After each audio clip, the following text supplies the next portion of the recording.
Can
you hear me?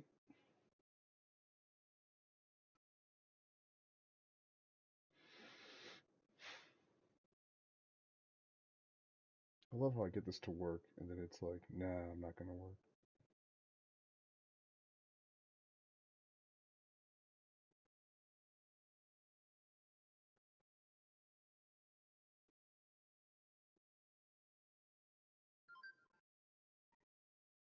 Can you hear me?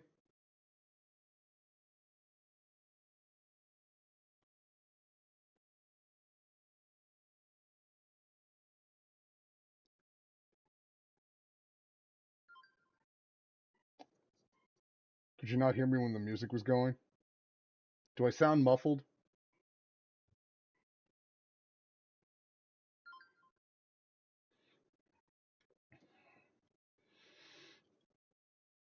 Ugh, fixing this shit. Cruising on the street in my 6-4, capping some bitches, dropping some hoes to the bar to get the scoop. The Mac 10. Cars pulled up, who can it be? Fresh El Camino in a CRV.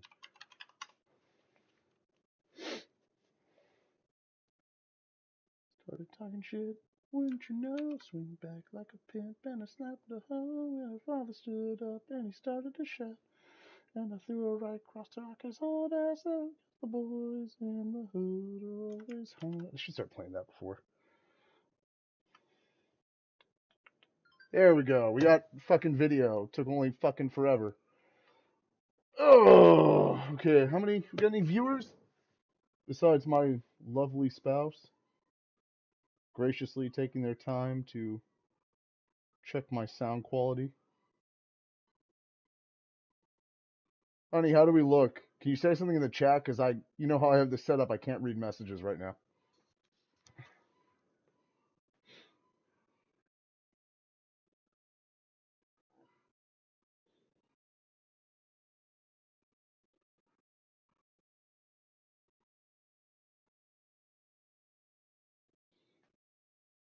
I'm assuming we're good. Let me do one last test of my.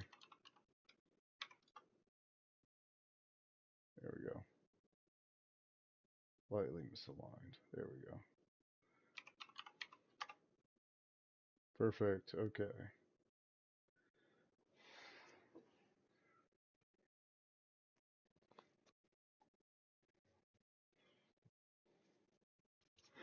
Fucking found my headphones. Ugh. Oh. I wonder if I should on the doors or on the. I think it would make more sense up there. All right. We good? I think we're good. Pretty late. I don't think I have much in the way of viewers right now.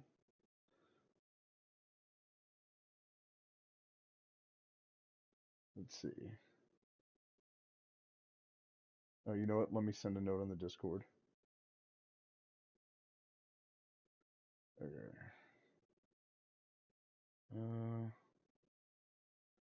I don't have this pinned? Shit. Hold on.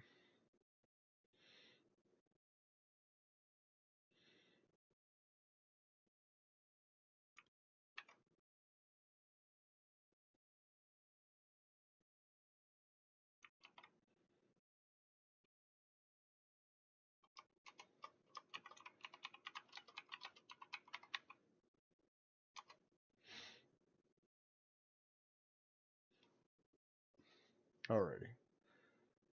I don't really have any viewers, so I'm just going to dive into what do I want to watch first?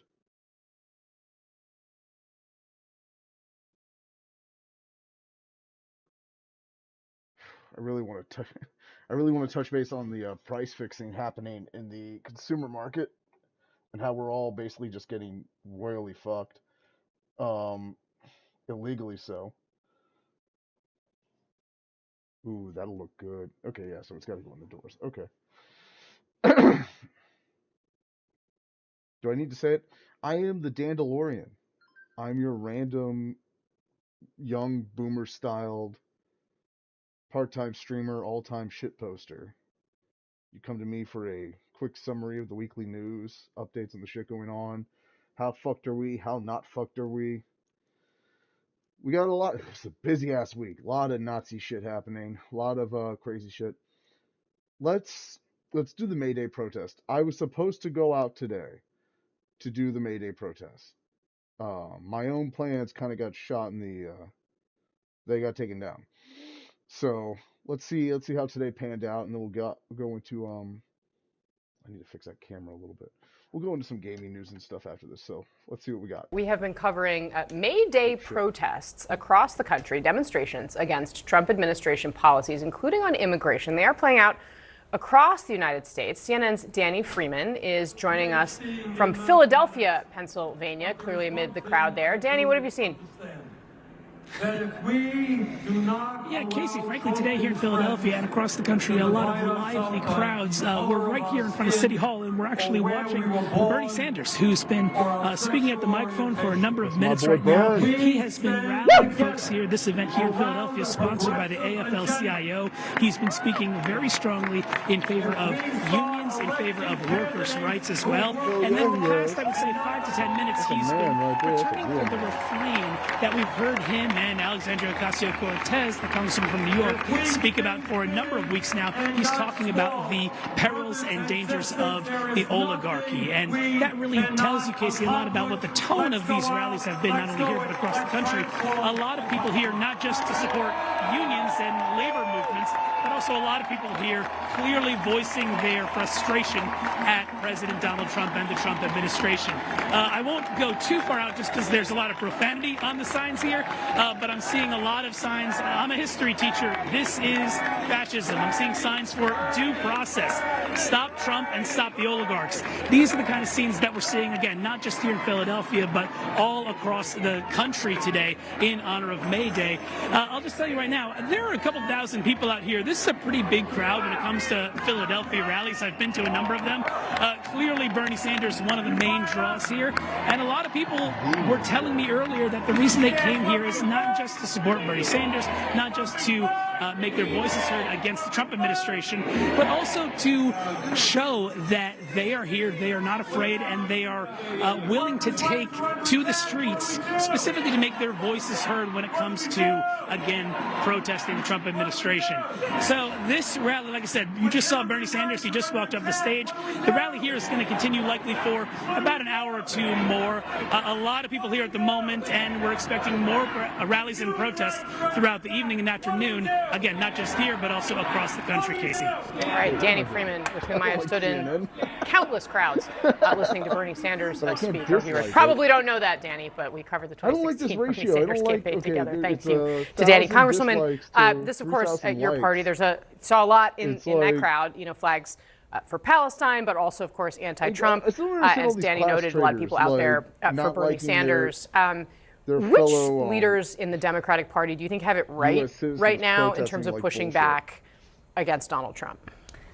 It's a good question, and I'll be honest, I'm really proud of House Democrats. I think that we have done a really, making sure that we're talking about all the issues, holding them accountable in the markups we're having for this budget resolution. I like to tell my constituents that we're playing zone defense, not man-to-man, right? So it's not necessarily each individual Democrat doing everything, but all together, we're pushing back on every front. Of course, the numbers, Kristen Soltis-Anderson, in our poll for congressional Democratic leaders, not great. It was like 72% don't approve, 62% don't approve of Republican congressional leaders. It's kind of a mess all around, but really, really bad for Democrats. This, of course, as one of the things that's a struggle for any party out of power, especially in the wake of a loss, is finding a messenger, especially in our celebrity-driven politics. I want to show you something. Wes Moore, who's a much talked about potential 2028 presidential candidate, the favorite of George Clooney, we learned when George Clooney talked to RJ Tapper. Here's what he had to say this morning on The View. Stop it. Are you going to run? I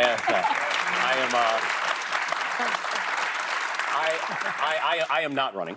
You're not? I'm not running. It's saying that. You're saying that for sure? I'm not running. He's saying he's not running.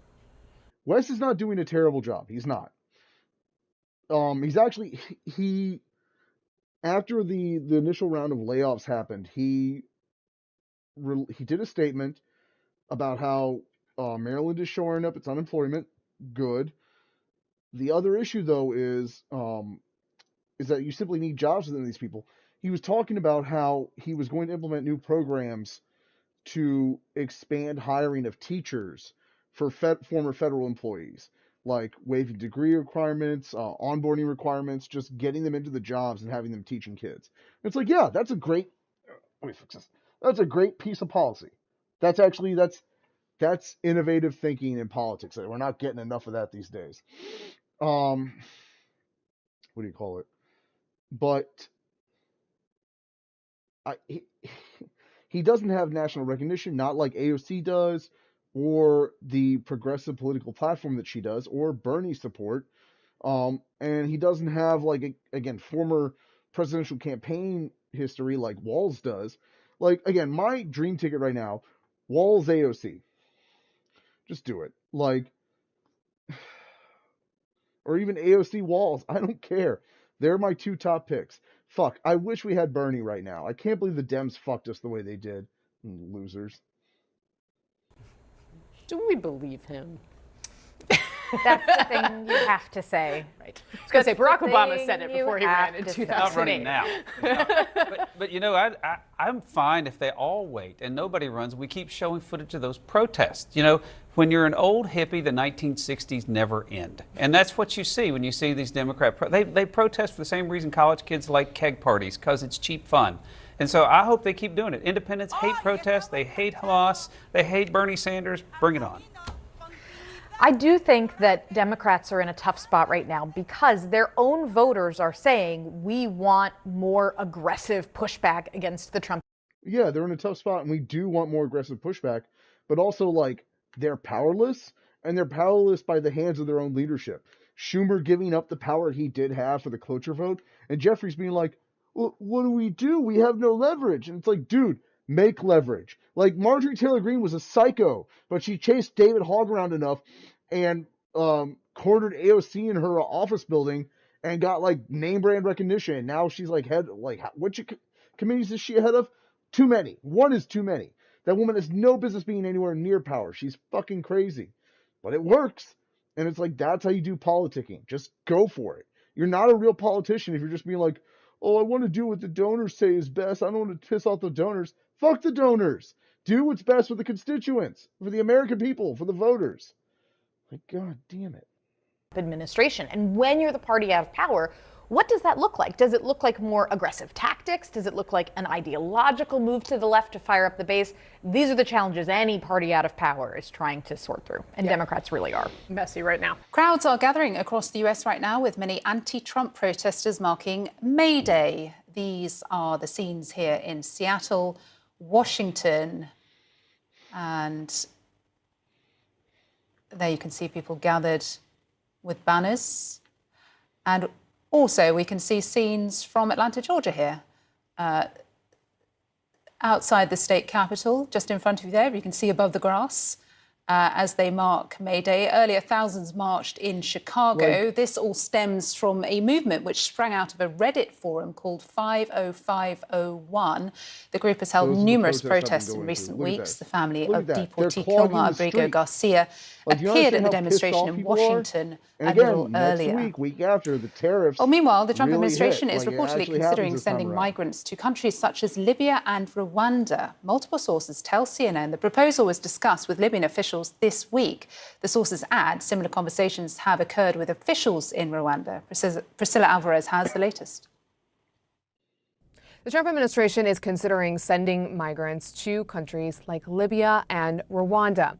It's part of a concerted effort by the administration to send migrants to other places, including those that aren't their own. Now, the conversations, we're told, in the cases of Libya and Rwanda, center on migrants with criminal records. We're told that this was a proposal that was discussed with Libyan officials this week, and that there have been conversations recently regarding Rwanda and with Rwanda as well. Now, in the case of Rwanda, this would be on an ad hoc basis, according to sources, and the cost structure of this is still being finessed because it would likely be a higher price per person, since they would also be absorbed within society in Rwanda.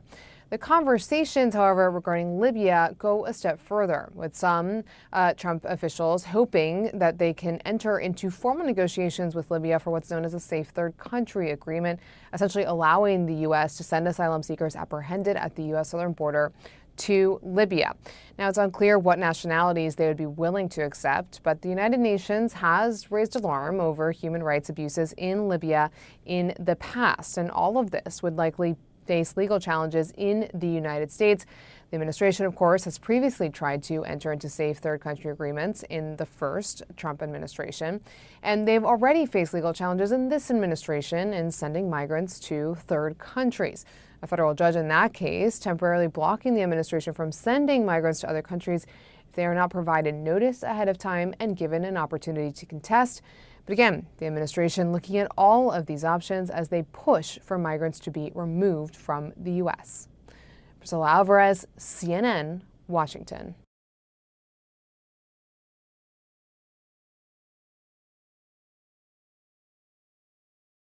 I just saw Last night, Donald Trump did. We gotta watch this one, but not right this second.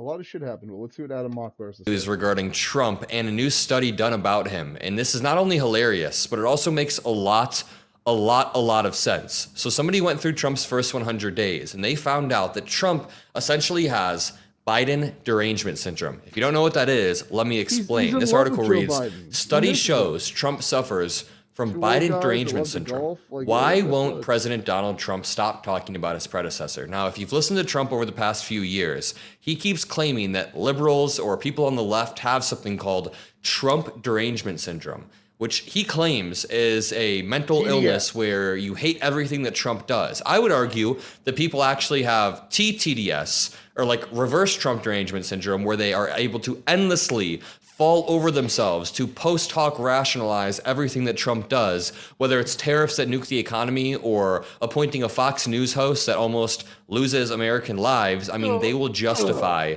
anything. But this reads, a new analysis from NBC News shows that Trump has spoken about former President Joe Biden, his family, or his administration 580 times in public remarks or on social media posts since he took office. Now, all memes aside, I literally do think this relates back to Trump being a malignant narcissist who has to constantly push and deflect blame, who has to constantly protect his own image. I mean, listen to this. When Jeffrey Goldberg went to go meet with Donald Trump following Signalgate, listen to what Jeffrey Goldberg says, because this perfectly supports the idea that Trump has Biden derangement syndrome. Make sure you drop a like and listen to this. What were your major takeaways from your visit inside President Trump? So that's Jeffrey Goldberg on the right, by the way, of the famous group chat Signal Oval Office.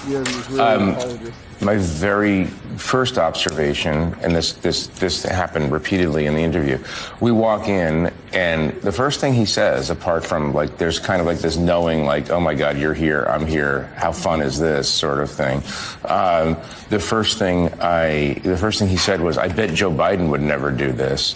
And then about 6 or 8 times during the interview, he refers to Joe Biden. Joe Biden doesn't do this. Joe Biden is dumb. Joe Biden was sleepy. Whatever. It's like it's truly odd. Like he's gone. It's like you're the president. It's just this crutch, and you see it in all his speeches. That was noticeable. That was incredibly noticeable. And you want to hear an interesting strategy piece?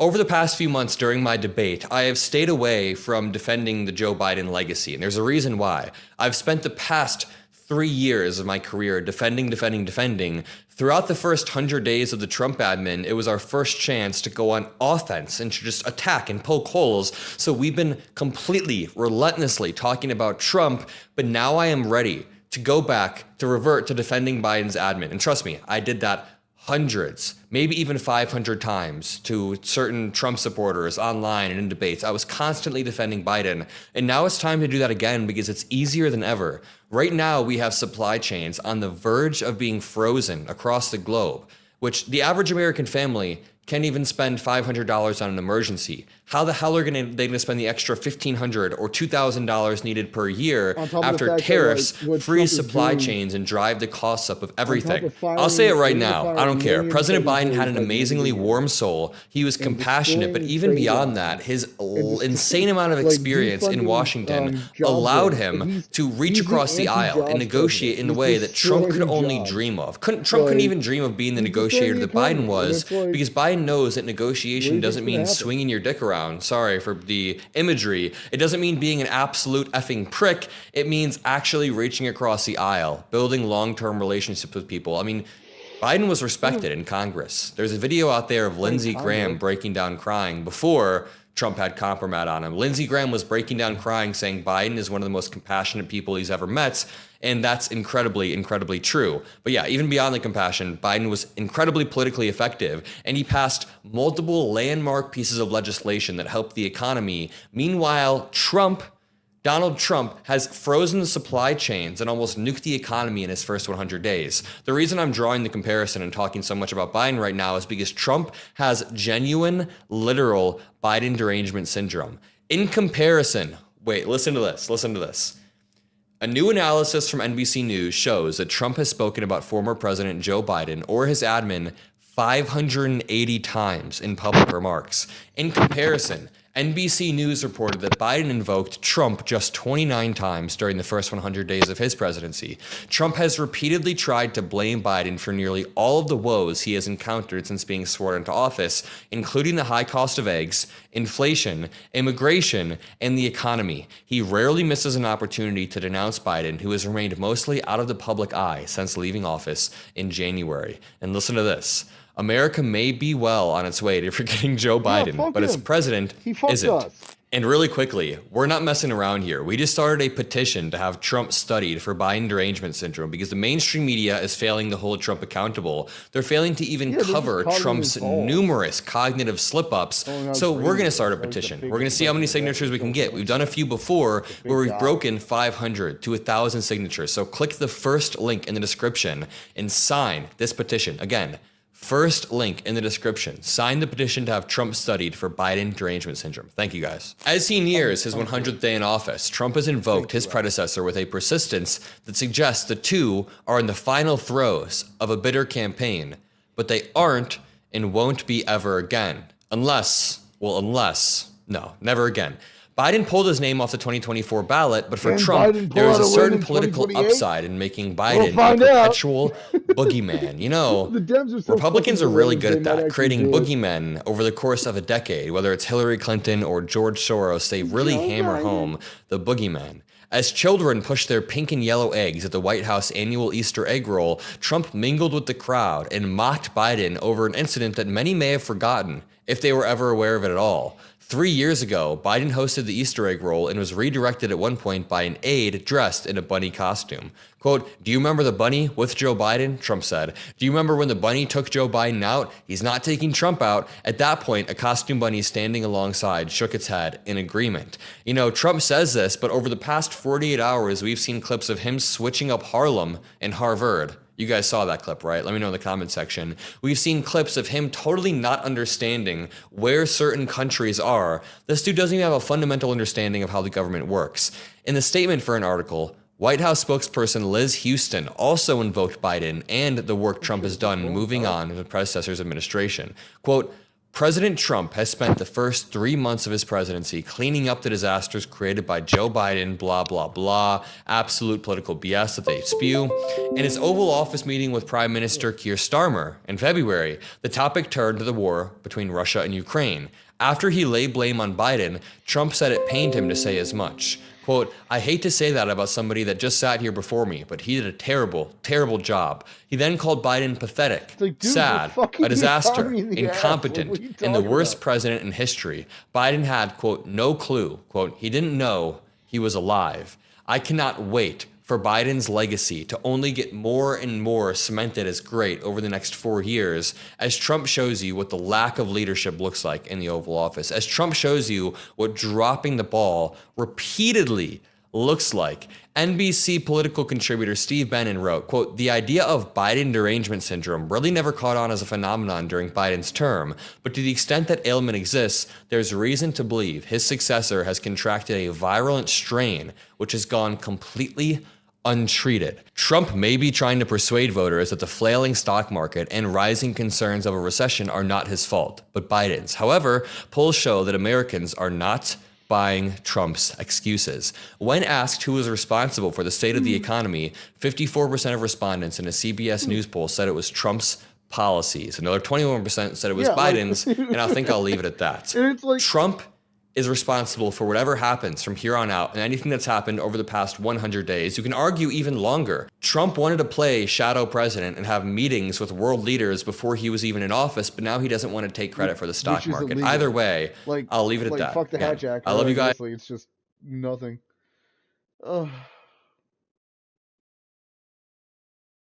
That's for me. I'll save that for later. Mosen.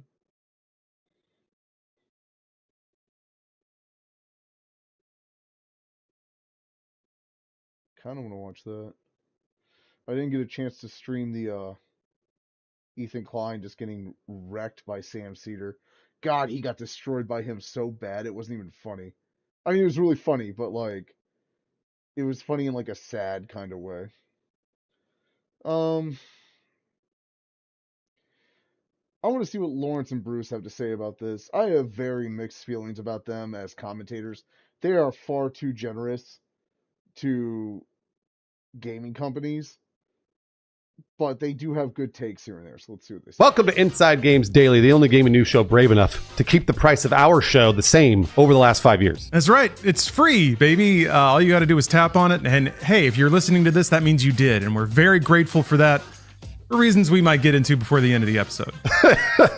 My gosh, this is a real shocker, honestly. Xbox is raising the price of pretty much everything today: consoles, accessories, and games. Yeah, and no one's gonna buy this. Like, no one's buying this shit.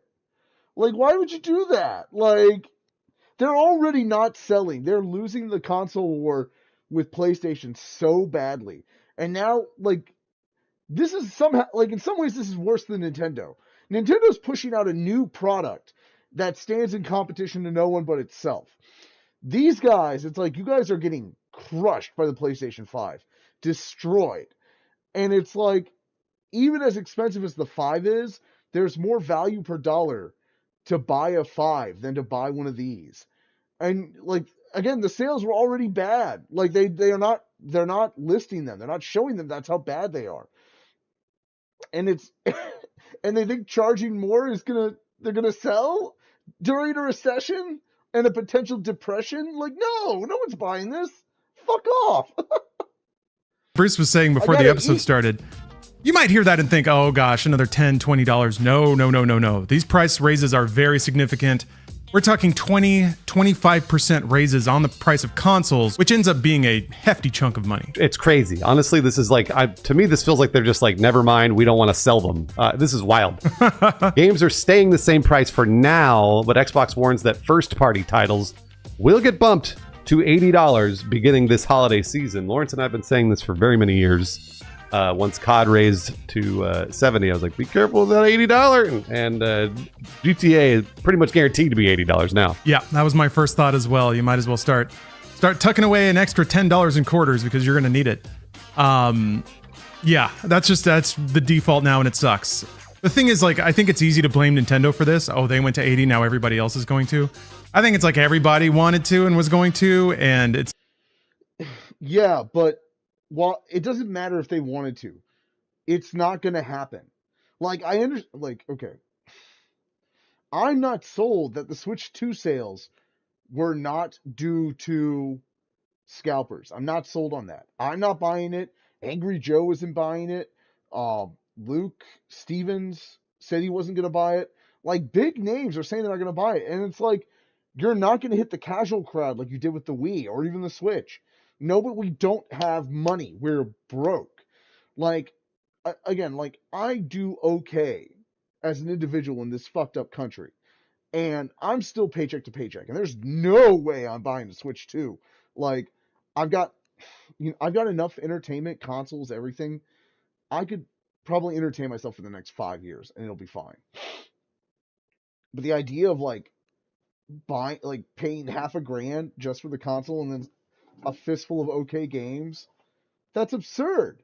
And the gall of Xbox on an old console, like, that's been out there, that's been underselling, and they're like, we just really wanted to raise the price and Nintendo did it, so now we gotta do it. It's like, oh, it's inflation, and oh, people will still buy it because of the economy. It's like, you all sound insane.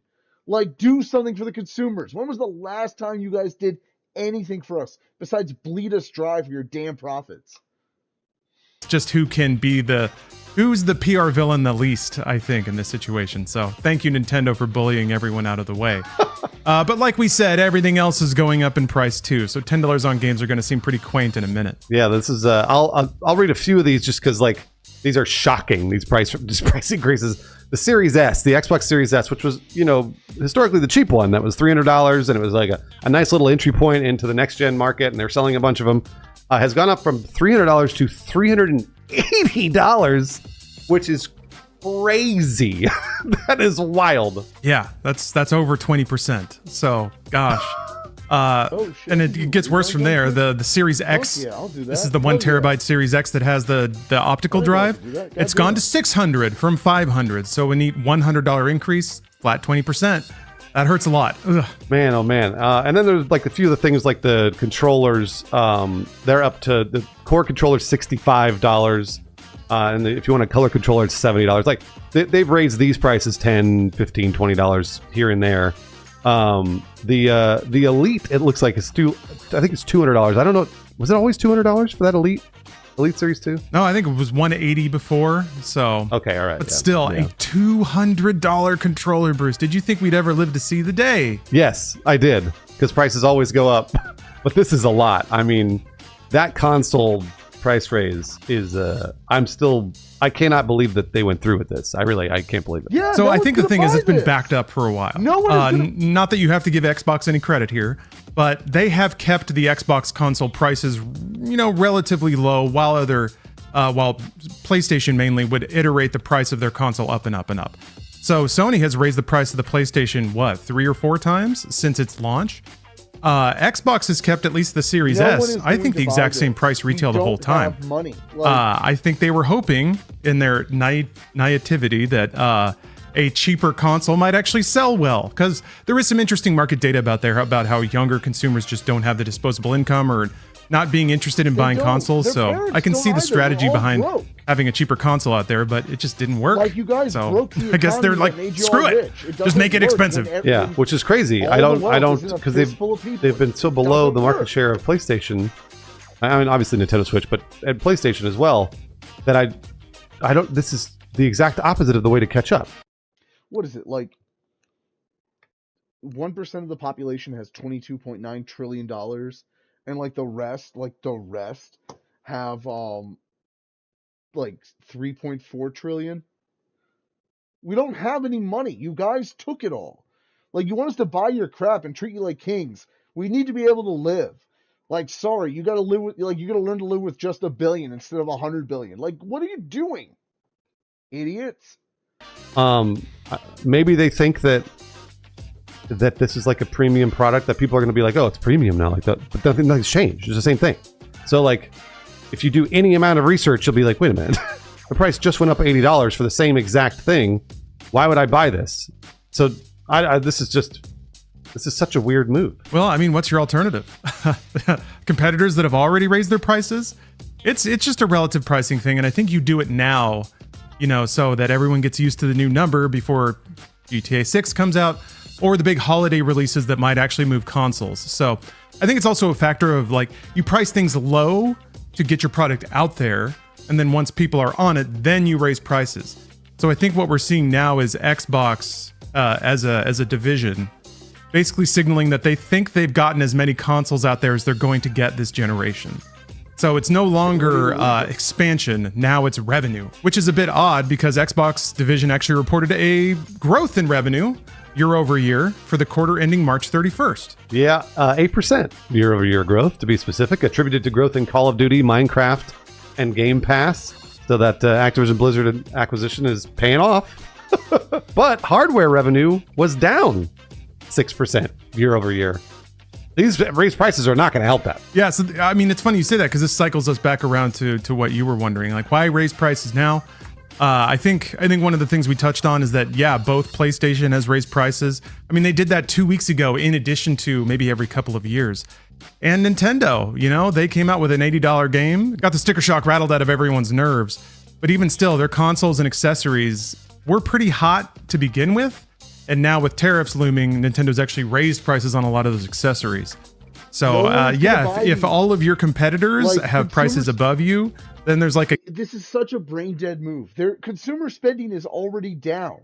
It's already down. It's going to get worse. Like, it's not getting better. Like, my brothers in Christ.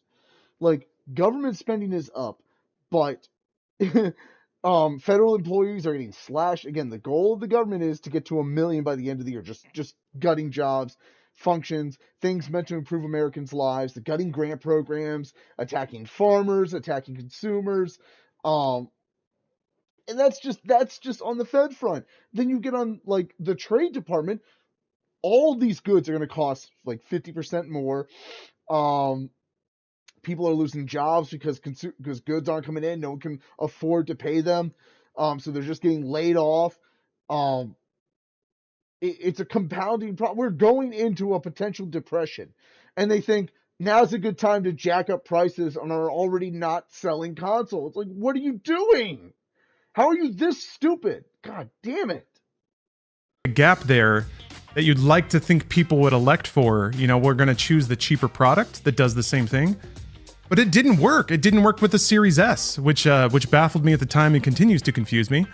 But I'm not talking about gamer sentiment. I'm talking about markets, sales. You can hate it for Baldur's Gate 3 or whatever, but it's still a bit odd, I think, that a contemporary console at a much lower price point, especially with something like Game Pass, didn't find a market that needs a lower price point at entry. People villainize the Series S for supposedly being the lower powered thing that was holding back console gaming, or the reason. Lawrence, God, this is what I'm talking about. Like, supposedly, yes, it was. My brother in Christ, we all know this. You know this, Lawrence. That yes, but having to develop for the lowest performing console delayed and prevented a bunch of games from going onto the S. Baldur's Gate 3, it was a huge story. You guys covered it just like a year and a half ago. Like, what are you doing? What are you talking about? Makes sense. That Xbox as a platform wasn't getting particular exclusives, but people loved the Steam Deck, I think, for being a home for moderately scoped games that you could buy for $20 or so and take with you on the go. I think as the amount of things you can do with a Steam Deck is insane. Like, the Steam Deck is the opposite of an Xbox Series S. Series S was a limiter on games. The Steam Deck was an explosive expansion of accessibility for games. Like Valve underpromised and overdelivered, because they were always saying like, well, we don't know if Proton's going to work with this many games. We've gotten a bunch to work, but we're not sure about all the other ones. Even with the ones that are like, we're not sure if this works on Steam Deck, a lot of them work really well. And even older games, like the accessibility, like I'm talking like ancient games, you can play stuff on there like that. It's allowed me to revisit a bunch of old hits that I've had that I haven't really had the ability to play. And I'm talking like games from like the 90s that play on the Steam Deck that don't play on Windows. Like, that's how expansive this console is. And again, the Steam Deck's not perfect, but between old game accessibility, emulation, remote play for both PlayStation and desktop, it's an ridiculously insanely powered device. Like, I would recommend a Steam Deck any day of the week instead of getting like a Series S. Like, it's especially with these prices. Yeah, if you're looking into getting into gaming and console gaming and you're eyeing up an Xbox, get a Steam Deck instead. Million times better. Series S plus like a 1080p display it's a very good economy gaming setup, but it just didn't get any like cred or esteem inside of gaming for that. I guess it's because everybody who was complaining about it already bought a more expensive console, and they were mad that it was like holding them back. Maybe, yeah. And Steam Deck is obviously portable, but at the same time, I feel like Series S feels more locked to the Xbox ecosystem, whereas the Steam Deck maybe feels like you could do more with it. Obviously, it's only Steam. You could do so much with it. You could remote play your Xbox. I don't have an Xbox. You can remote play Xbox on the Steam Deck. I remote play my PlayStation 5 when I feel like it. Amazing connectivity, amazing access. Oh, hey Liberty, I'm doing gaming. They're what do you call it? Lawrence and Bruce, like, from Inside Games, they're always too generous in their defense of like game developers. And they're like, I gotta guess that the Steam Deck is a better console. It is a demonstrably better console. It just is. Like, if you know anyone looking to buy a new console and they're weighing between an Xbox and a Steam Deck, buy a Steam Deck. The Steam Deck is the shit. Like, mod it if you want, but Steam has 100,000 more games or whatever than Xbox does. And not just so Steam. maybe Again, that was emulation, that's the remote thought there play versus for the Steam desktop Deck versus the Series S. PlayStation And Xbox. supposedly It is a Xbox is supposed to be powerhouse. releasing portable hardware soon as well. That's the rumor. So they could be releasing kind of what the Steam Deck is, but for Xbox soon. Yeah, I think so. Yeah, the going assumption is that they're working with Asus on their ROG Ally line, and that there will be like an Xbox co-branded handheld that may have some like like it'll have Xbox buttons and maybe a guide button and stuff like that. And I agree, Bruce. I think that's the tactic instead of the Series S now that they'll probably take to try to be the onboarding into the Xbox ecosystem. So to raise the price of consoles kind of makes sense in lieu of that. Yeah, and obviously, like we talked about earlier, GTA 6. This is gonna be the big one. Xbox, I guess, could have used this opportunity to be a price leader, but it didn't work before. So they're not going to do it again, especially in this specific economy, the macro economy. I mean, at this point, where everything is going. At this point, like Nintendo, Xbox, everyone jacking up their prices to just insane shit. I wouldn't be shocked if Rockstar was just like, oh yeah, we're just going to charge like $70 for GTA 6. I mean, it seemed like a bad idea from all these other jackasses just blowing up all their goodwill. Like, come in and do that and sell like an extra trillion copies of the game. It's just insane. We're not going to be able to afford this. Coming up. So, everyone is going to pay more for GTA 6, and they're going to. Like, people are going to do it. If the Nintendo Switch 2 pre-orders are any indication, I saw thousands of comments complaining about the price, and that thing is sold out everywhere. Everybody bought it. So, yeah. I don't believe that. I believe that scalpers and the diehards bought all the pre-orders. Sure, they're sold. Sure, they're going to sell. I don't see them getting casuals. I don't see them getting grandmas and grandpas wanting to get their grandkids their first console or a new console. I don't see that. Like, again, we don't have money. Like, we are as a society collectively broke. We can't afford this shit. Like, hobbies, you can't afford to hobby anymore. Hobbies are dead. I think we can assume that GTA 6 is the next major event that will send people out to buy a console if they don't already have one. We can probably assume most of those are going to be PlayStations. But if people do decide to play GTA 6 on an Xbox, then Microsoft is probably going to want the sticker price of that console to be higher when people make that GTA 6 motivated purchase. So I think doing it now again gives everyone time to get used to it, and maybe gives new consumers a chance to forget about it before they go and buy one this fall. Also, kind of like you were saying, Bruce, I think once upon a time, if GTA 6 had launched 3 years ago, Xbox probably would have seen this as an opportunity to gain market share. If PlayStation's out there, $700 console, and here's a Series S, theoretically, that can run GTA 6, and it's a modest $300, the boomers among us with full-time jobs and disposable cash will probably go for the higher-end option. But, for the 20-somethings that are struggling to make rent, that's a potential way to get in there. Suddenly I'm reminded of the PlayStation rental program that's just doing bonkers business. I think there's a lot of market data, again, to show that there are younger gamers who are just not getting into console gaming because price is prohibitive. So I think that would have been the tactic if GTA 6 had landed before Xbox acquired Activision. But I think we had said as much, that when that acquisition went through, the tolerance for spending is gone. Now they have to make money, and they're going to do that in every angle and every way they can. And to me, this says, okay, we've gotten all the market we can through hardware. Now it's time to earn money off of them. So it's funny you mentioned their hardware revenue was down 6% year over year, but they're raising prices by like 20%. So They're probably not going to do the exact same sales now that they're raising prices. No, but that would cover that margin, right? Wouldn't it? Pretty cleanly. It doesn't make any sense. If they sell the same amount. Yeah, but I don't think they're going to. That's the. I mean, maybe they might know better than we do. You know, obviously they run their business. So. What do they know? There's also one thing I wanted to say even further about this, Lawrence. They're thinking even further ahead to about 2 years from now when the new consoles come out. So when the new consoles come out, they're already going to have that $600 price tag on it. That's their base, right?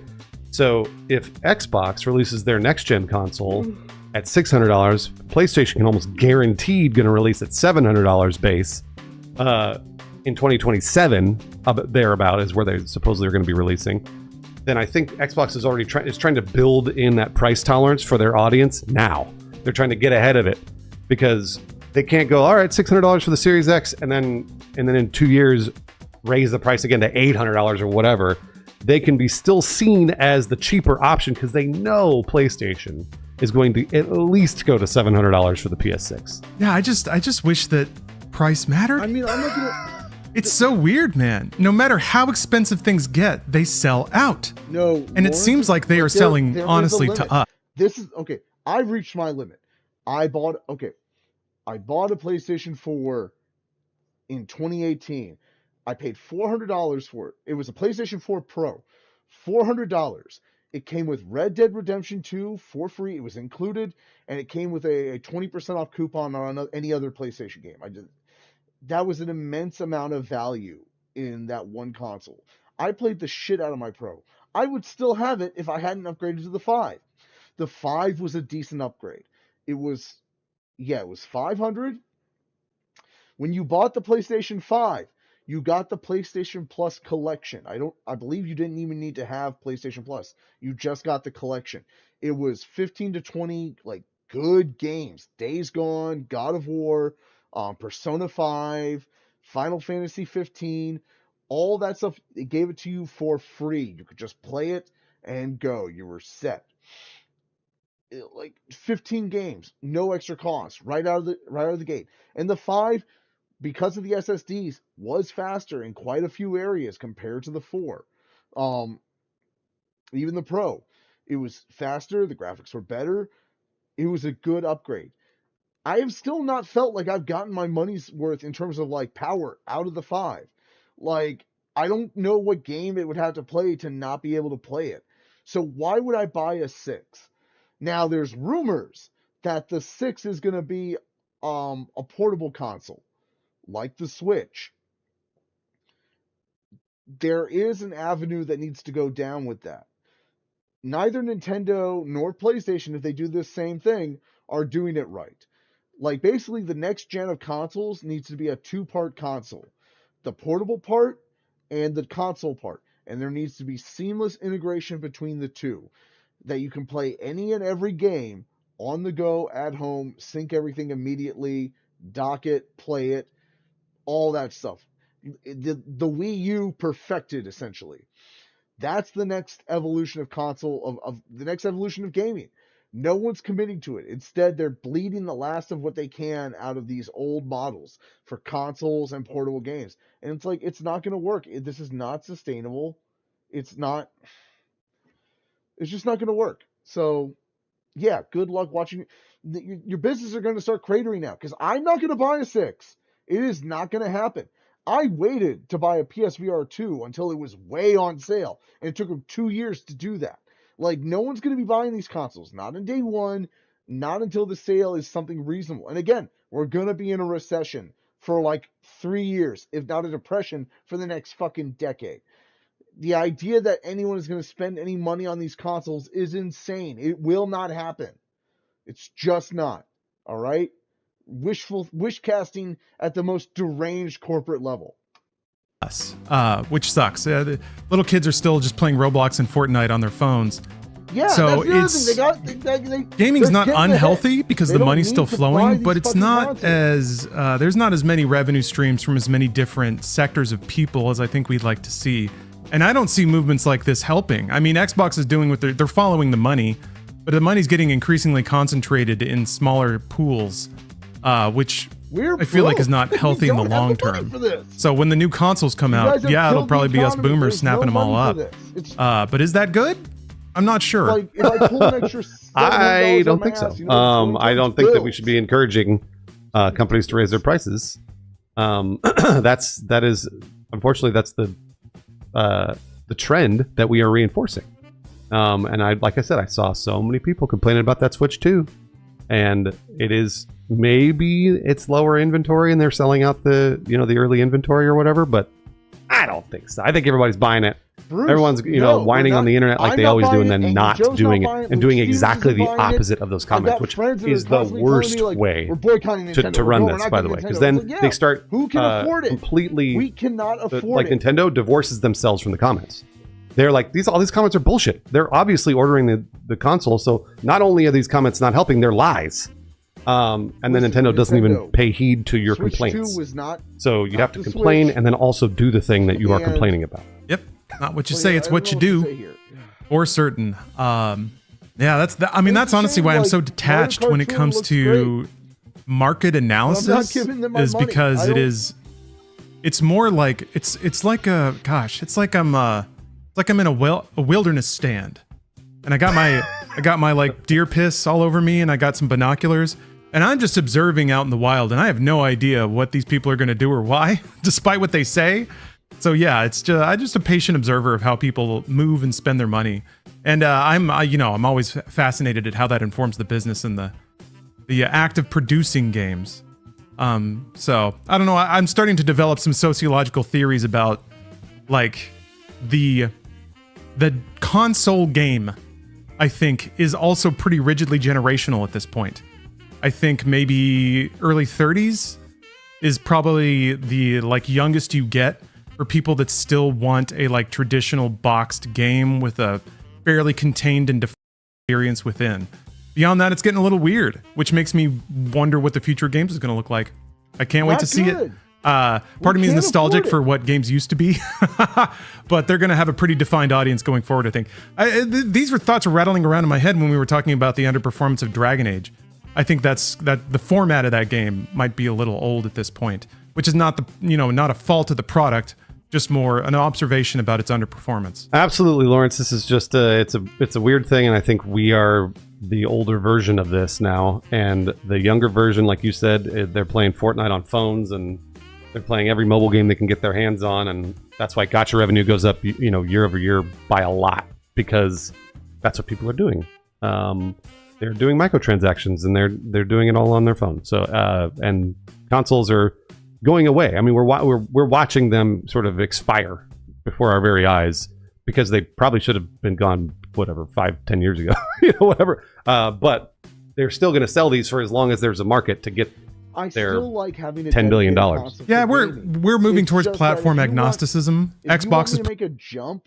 It needs to be cost effective, and it needs to be like something new and innovative.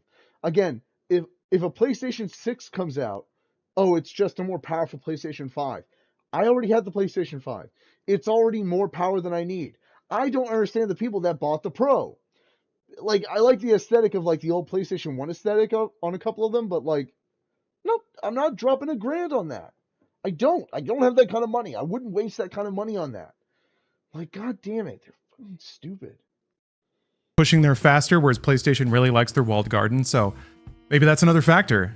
Sure, the console is there if you want, but Microsoft would probably prefer that you just do cloud gaming through your phone or something like that. Speaking of Xbox preferences, I saw this while doing my casual morning constitutional Reddit scroll. Wanted to shout out an Inside Games Inside Gamer out there, Senior Sophomore, posted this to the Xbox subreddit 5 hours ago, saying that they just got an Xbox Series X for their birthday. We can assume that happened before the price increase, which is wonderful timing, but also, this Inside Games Inside Gamer has impeccable taste. If you zoom in to particular areas of the screen, you might see a YouTube internet relic running in the background. So, Senior Sophomore, you have great taste. Congrats on getting a new console. Hope you enjoy Balatro. Yeah, I was going to say they all. Balatra's addictive as shit. And we watched a video a few streams back about the guy that made it. A great story of indie gaming taking off. from an innovative idea, very original. Like, shit.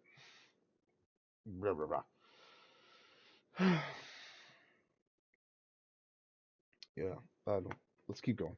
It's almost over. They've been playing a lot of Blatra too, which is hey, we've got that in common as well. And at the end of the episode, this is usually when we thank our supporters on Patreon, and we'll get to that. But as usual, we have a reason to be extra sincere and thankful today. We had the fortune of not reporting on video game industry layoffs for once, but in a way, the same thing. That's such a sad and dark, like, reality that they live in. And I'm like, it's not their fault. It's just, like, that's the reality is like, when I grew up, okay, story time. When I was in high school, going into college, before dropping out of that, thankfully avoiding student debt, in high school, they were trying to sell us all on, like, you all love video games, don't you? N64 and PlayStation and Xbox? Why don't you become a video game developer? And then you can make video games and sell them to your friends. And I'm like, I don't really want to do what I do for fun as a job. And also, it seems kind of hard. It seems kind of really hard. Not that I'm against hard work. It's just like, I'm not confident in my ability to do that. So I avoided it completely. I dodged a lot of bullets coming into adulthood. And becoming a game developer or game designer was one of them. Considering how they're constantly getting laid off. Like, how it's just built into the job market is that you will get laid off in spite of making, like, an amazing game. That's offensive to me. That's bullshit. If you work your ass off, you do the job that's demanded of you, you should get to keep your job, get paid for it, and not get fired to satiate some CEO's profit sharing. Like, what the fuck is this? Fuck. Sort of happened. We saw some very uncomfortable headlines this morning. Polygon as an outlet is being sold. And then also it seems like Giant Bomb is in the process of changing owners or changing content strategy. So regardless, we're carving out a moment to express sympathy for our compatriots in games media. It's not easy out here. We're very lucky to do what we do. And because of that, we'd like to thank Monkey Butlers for directly supporting the show. Okay, I don't know who they're advertising the videos over. We're gonna go to the next one. Let's see what CoffeeZilla's got going on. Ladies and gentlemen, we have a big trial coming up. I need to get everyone prepared for. That is the trial of SafeMoon. This is a fraud that we uncovered back in 2022. That is. This is a big one. These fuckers, these guys, like, they were so bad. Even I, on my cursory radar, picked up on them because I had a couple of friends in crypto. They were like, "Yeah, man, like, we got a bunch of SafeMoon token, and we're gonna re-angle it to catch the dip or something." I was like, "What the fuck are you talking about? Like, what do you mean you having to buy this token to buy Solana to sell Kirby and short vulva? Like, what the fuck? What is this?" And I looked into it. I was like, "Oh, this sounds like a scam." Like, I've seen some MLMs, man. Like, this sounds like a scam. Now moving forward to trial for the main CEO. He faces jail time, among other things. He has consistently claimed that he is innocent. He did not commit fraud. We're going to go through some of it. His co-founder has already pled guilty, and his other co-founder has seemingly fled the country, with some Russian Telegram channels actually reporting that he fled to Russia, where he got extorted by the FSB, although that is unconfirmed. So the dominoes have fallen one by one, and John Caroni is basically the last guy. He has tried everything to get out of this trial, arguing at one point that Trump was going to save him. These new Trump changes. Quote, Caroni's legal team made its claims about securities law under Trump undergoing policy changes before the Securities Exchange Commission dismissed cases and dropped investigations. So basically their argument is like, hey, crime's legal, we're fine, but the prosecutors are going ahead with it. So that's kind of what makes this case a big deal. It is a clear-cut. There is some weird shit going on with the Trump administration's anti-justice department and parts of the SEC like this. And it's weird because, like, they're still, like, following through on things. Like, they're still prosecuting certain malefactors. And it's just so odd after Trump let Trevor Martin, the guy from Nikola, let him get away scot-free when he was just a blatant fraud. And it's like, I don't understand how they're not all getting away, but I mean, shit. If they're brought to justice, they're brought to justice. That's a win. I'll take it. It's very odd how like selective it is. It feels like Doge or like those like or Pam Bondi hasn't gotten to those department yet to review them, or they're too busy trying to like enslave and like deport migrants to worry about those. Oh God. Let's see what Coffee has to say. I love this guy. Case, in my opinion, of crypto fraud. And if this case doesn't move forward or they can't find a way to prosecute it, then I think it spells a problem for the industry as a whole. Like already, the regulators are on their last lifeline. This is sort of the, in my opinion, sort of one of the most straightforward cases. If you don't know, SafeMoon promised to automatically lock up like some of the money that investors should have were basically paying into this liquidity pool, and instead they didn't, and the CEOs tapped into it for millions of dollars. That is alleged not just by me in 2022, it's alleged now by federal prosecutors. A few days ago, we finally got this reporting from the case. Kyle Nagy, the first CEO, was reported to have used $5 million of the SafeMoon's money for his personal benefit. Thomas Smith, aka Papa, supposedly used $2.9 million for his personal benefit. And John Caroni, the big dog, allegedly took $9.9 million for himself, making a total of between $17 and $20 million personally stolen from SafeMoon investors by their CEOs for this automatically. By the way, that's not my word. They used the word. It was automatically locked up, the money. And of course, turns out it wasn't.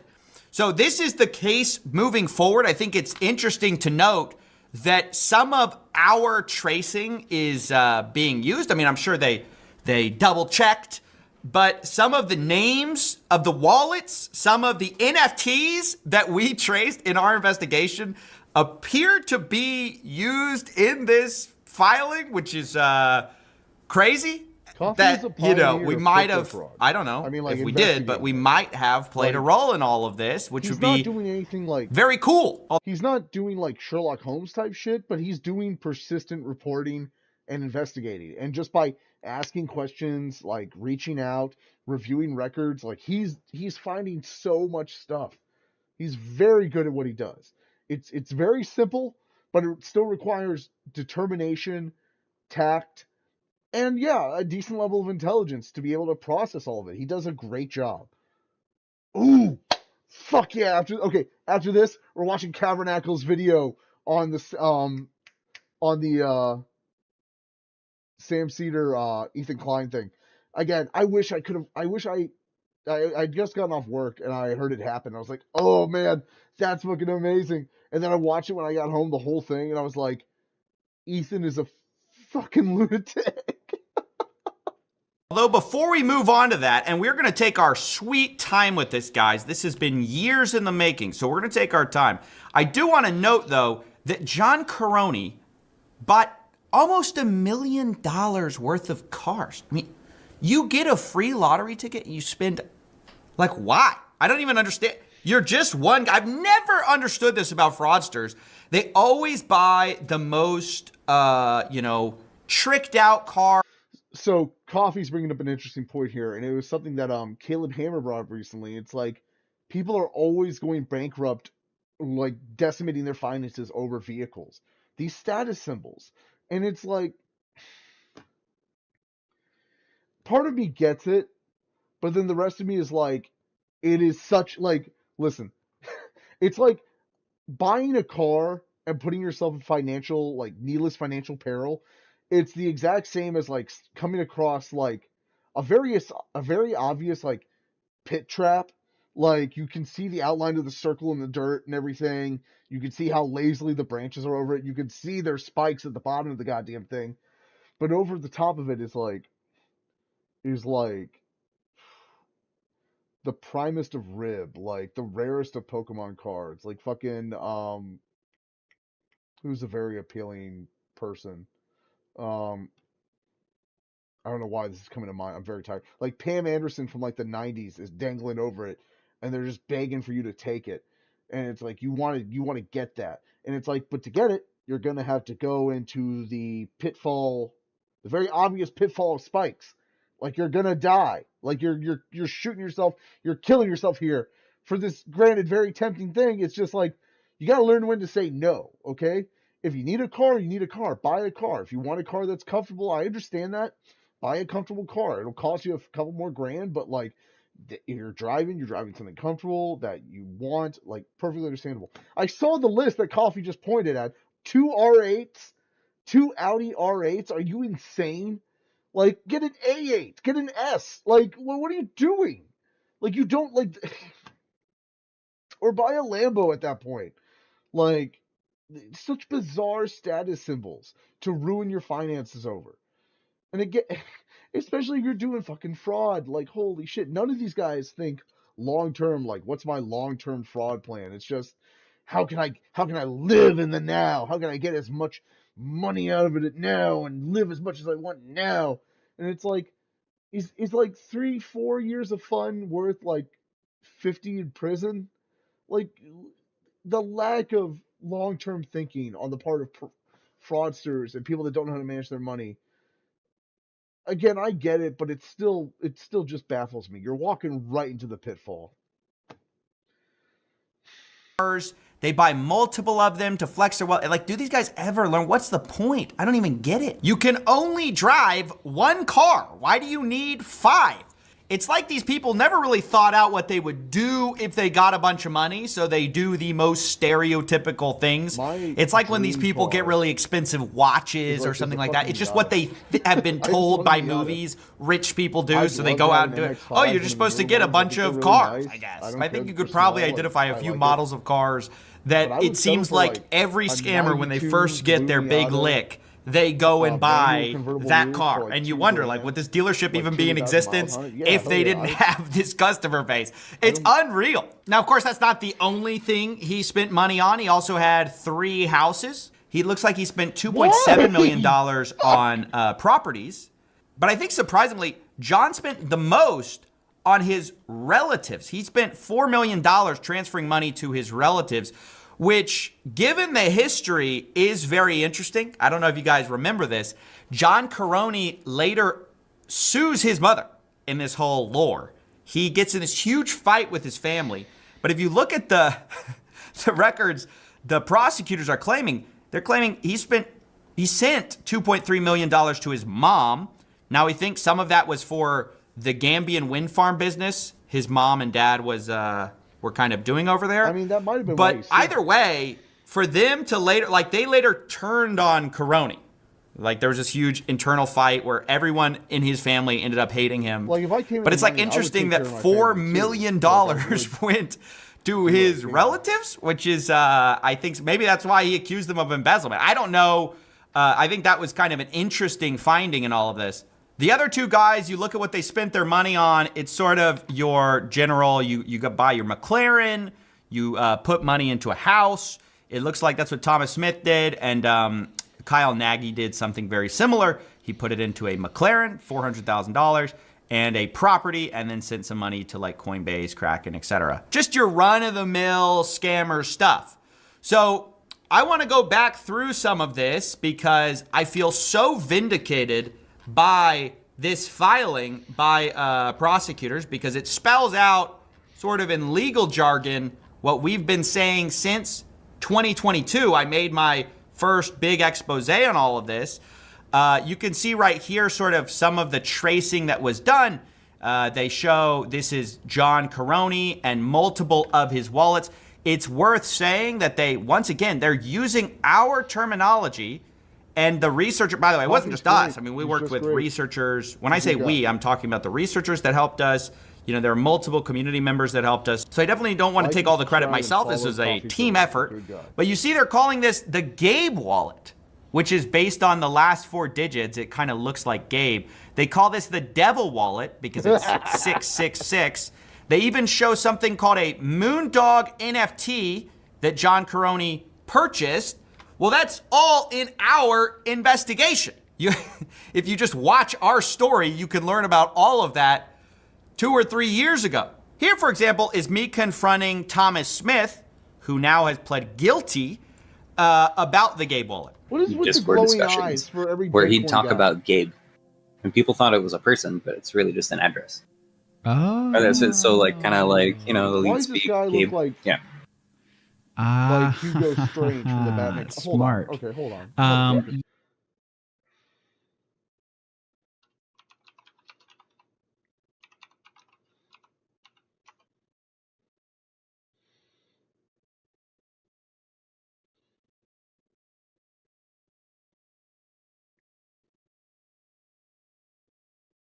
The hell was I?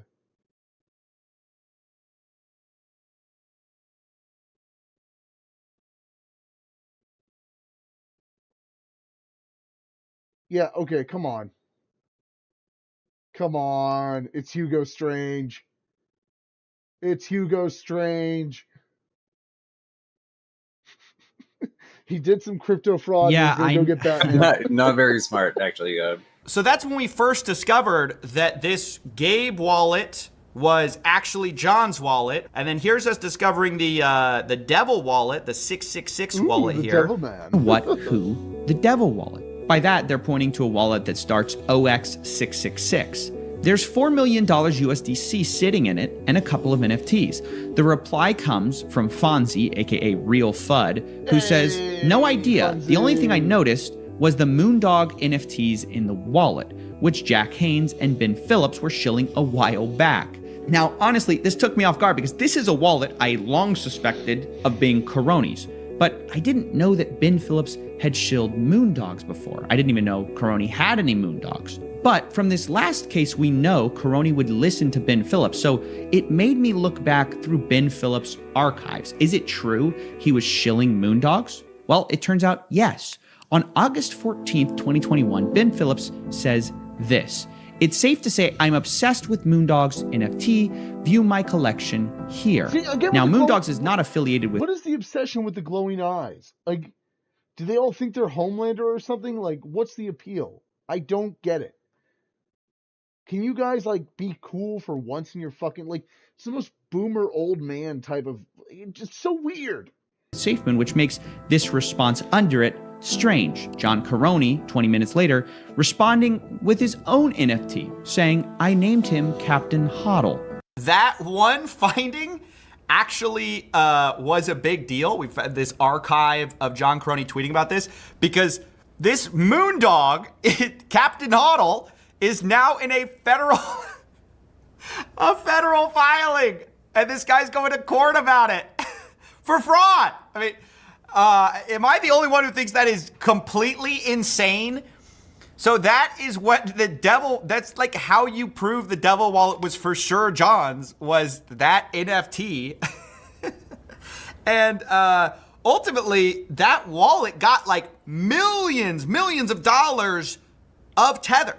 So you prove that millions of dollars with a Moondog NFT. I mean, I think the hardest thing for the prosecutors going after Karony is just going to be to, like, explain this with a straight face to the jurors. Like, be like, okay, then he got the Moondog. And he admitted it in the, it's like, it's completely insane to any normal person. You go in like, what is Moondogs? But nonetheless, it is important, and that's, like it or not, how you trace some of this stuff. When people basically admit to buying stuff on the blockchain, you trace it to their wallet. So it's relevant, even though it's completely insane. Now, you can also see on this chart Bitmart, which was a big part of our investigation. We noted that 8 million in USDT got sent to this Devil wallet, remember? And so we started to realize that Bitmart may have played a big role in how they were extracting money from this supposedly auto-locked liquidity, all that kind of stuff. And that's something we confronted Thomas Smith about once again, because John Karony back in the day, he had made this big like hubbub about, the Bitmart deal is going to be so amazing. It's going to put us in a new tax bracket. Now, I think the SafeMoon holders thought they were going to get put in a new tax bracket. I think they got put down a couple brackets, while John got put up several brackets because John lived in a van before starting SafeMoon.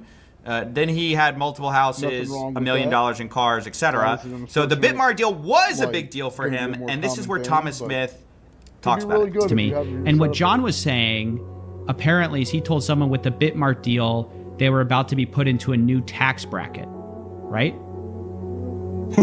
He said what? He said, we're about to be put into a new tax bracket. Why would he say that if he wasn't going to personally profit from it? Right. So it sounds like something you'd say. By the way, at this point, I showed Thomas some of these transactions of John's wallet getting millions of dollars. Here's his response. Jesus Christ, what is that? That's just a couple of several $1 million payments to Caroni. That's $6 million right there. When was that? Was in June last year. 3 American lifetimes of wealth. Yeah, see, I knew a bunch of this was happening, but I didn't know it was going to He happen. just admitted the knowledge of a crime. So you knew somebody was profiting from Well, my understanding was that it was for SafeMoon, right? Now, once again, we have to note this guy's playing kind of dumb. Prosecutors allege that he also profited from this kind of stuff. So I definitely don't want to make it seem like, oh, this guy was just dumb. They were all kind of making money from SafeMoon. Everyone kind of knew that they were using it for personal reasons, except for the investors, of course. So yeah, so this is really wild. I mean, again, you're seeing our investigation play out federally. It sort of being challenged in the way of, Caroni saying, hey, Trump made crime legal. The U.S. Justice Department has definitely said that, no, that's not true. They're still going to they're going to proceed to trial on all counts. So it is a huge battle that we're about to see unfold. Now, just to be fully clear, I want to say that John Caroni does maintain his innocence. He says, I am innocent and did not commit fraud. I see some stuff floating around. I look forward to addressing those inaccuracies, mistakes, and omissions in court. So it is worth adding that he maintains he has been innocent throughout all of this, even though his co-founders did nothing wrong. sort of have already kind of was the Jedi. either the Jedi run were or wrong. pled guilty. So They were the that bad just guys. is what that Naughty, is. naughty. I, for one, am very interested in finding out if he is found guilty or not. I mean, personally, I might be biased because I've been following the story for a very long time. I think it's a very clear case of fraud. You said one thing, you did another. You bought a bunch of expensive houses. I mean, this guy used to live in a van, like a mobile home, which is not like a diss. It's just objectively a fact that all of a sudden his life changed and he had, $1 million houses and stuff like that, which that has to come from somewhere, right? And so the idea is obviously it came from SafeMoon. They said the money wasn't going to go. So I think that's pretty clear. Some backstory on some of the insanity that, like how we first traced this stuff. I think a lot of that goes, we just try to put it in a nice, concise piece. So some of the details of this investigation probably have been left by the wayside for a while. I do want to share one of the stories that we were, at one point, I was trying to prove that this house belonged to Caroni because I was trying to find evidence that he was misappropriating these funds that were obviously, because they were saying it's all for SafeMoon, right? Tano, it's just for SafeMoon. John doesn't have, these crazy things. So we were trying to find, is there evidence that he misappropriated these funds? So at one point, I think, this is a lot from memory, but somebody had told me they had been to John's house and they go, oh, it's like a really nice, it's like a mansion. And I was like, well, what are you talking about? I don't know of any houses that belong to John. So we did a lot of tracing, and I think it involved, at one point, the guy had he couldn't remember where they had met, but he knew he had gone to John's house. So we used Google location history. Turns out he had it on. So it was permanently tracking everywhere he went. And we traced back the day he had gone over there, and we used his Google history to find everywhere he went that day. And we found his house. But then I think it was under a shell company with this guy, Curtis Wolthius or something. For, if you ever want to verify property ownership, find the state the home is in, key in the address, and you can see all the state tax records. It'll show you who owns the residence. So I found out where Tim Pool fucking lives, that piece of shit. Again, this is a little foggy. And then we ended up finding out that that was the same lawyer his mom was using for some of their companies. So we're like, okay, that's for sure John's lawyer. But and then we hired a private investigator, and we were like we were considering getting the private investigator to go to the guy's house with a camera, like hidden camera on his lapel, and like, you know, knocking. And at that point, I was just like, no, I don't want to do this, because I felt that was one step too far. Everything else, I was like, you know, it's all kind of open source investigation, but that I was like, I don't want to personally intrude on anyone's life. I ended up nixing that idea, but that was sort of our last thing, and then we ended up proving it another way. But we had gone deep in trying to prove all this stuff, so to see all of it later come out in a court filing, you know, alleging fraud is very vindicating, because, you know, it just is something that I put a lot of time into, and I think was a huge theft of, you know, of people's money, in my opinion. So yeah, anyway, I just wanted, you know, kind of to explain some of this backstory. The lore just goes deep with this. We got cease and desists from John's attorney, or from someone representing SafeMoon. I mean, it has been a wild ride with these people. So yeah, I look forward to this chapter of CoffeeZilla lore to being over. I'm definitely rooting for one side here, but it'll be interesting to see where the chips fall either way. Yeah, that's basically it. Coffee's my guy. All right, let's. Oh, I feel bad streaming. He just posted it, but like, Cavernacle, you got that good shit, man. I want to see what you got going on with this. God, it was so good.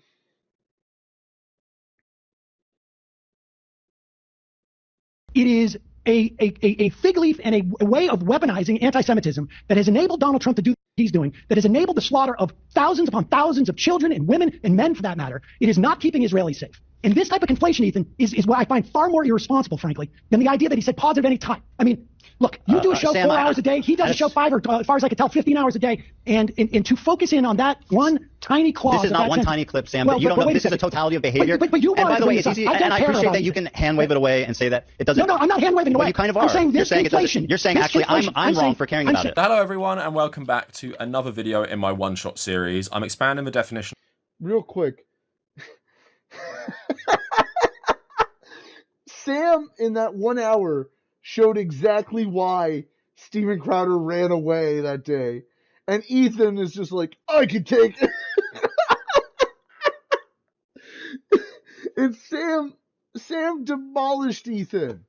Like, Sam's an older guy. He's not ancient, but like, he doesn't care about drama or like Ethan's obsession with Hassan or getting involved in that. It's just like, I want the Israelis to stop killing Palestinians and to give them reparations for the murders they've done. And Ethan's like, well, what about, you see this video of how hot Hassan looks while he's making fun of, like, Zionists? Like, what's wrong with that? And it's like, Jesus Christ. Also, Cavernacle, man, that's way too many chocolate oranges. I just noticed that. Jeez. Still, look at that. A tiny bit. It used to mean just doing one take and not editing a video. I'm just going to make them like shorter videos where I'm not like reading off anything. But even for today's video, I'm going to read off a little bit of an article to prove my point, because I want to talk about the constant conflation of anti-Zionism and anti-Semitism, which has got us into a place where they're passing, or they're going to pass, a law in Congress that is allegedly fighting against anti-Semitism. And also, you might have seen the headline recently, they are making sure that Christians can still be anti-Semitic. And if they say stuff like, the Jews killed Jesus, that's not going to be covered in the bill. But if you criticize the state of Israel, that could be considered anti-Semitic. And I want to talk about this in relation to Ethan Klein, Hassan, and the recent debate between Sam Cedar on this issue, because I don't want to actually cover the debate, but I do want to focus on one specific clip that's going viral. You might have seen it, where Sam Cedar basically says, like, policing people's criticisms of Israel and labeling criticism of Israel as anti-Semitic is how we are getting in the place of like what I've called before woke fascism, weaponizing identity politics and the language of anti-racism to protect an apartheid state, annihilating another civilization in Gaza.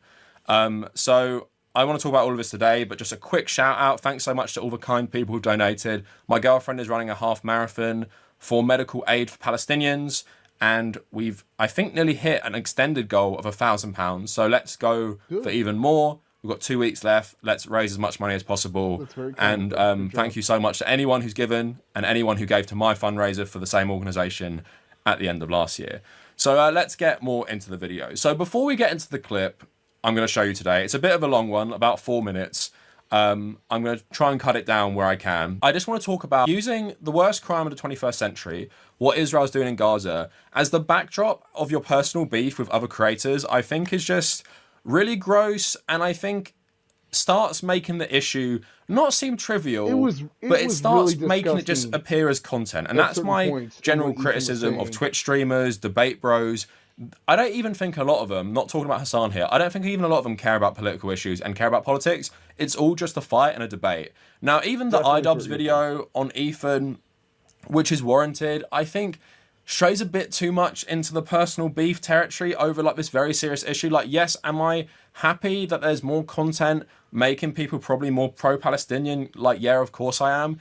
Does it become a bit too much after a while? And even like between Hassan and Ethan, and I'm putting the blame mainly on Ethan, the fact that he is doing this still, and he's still going after Hassan and going after all these creators who are pro-Palestine because he thinks they're anti-Semites, is just becoming absolutely deranged at this point.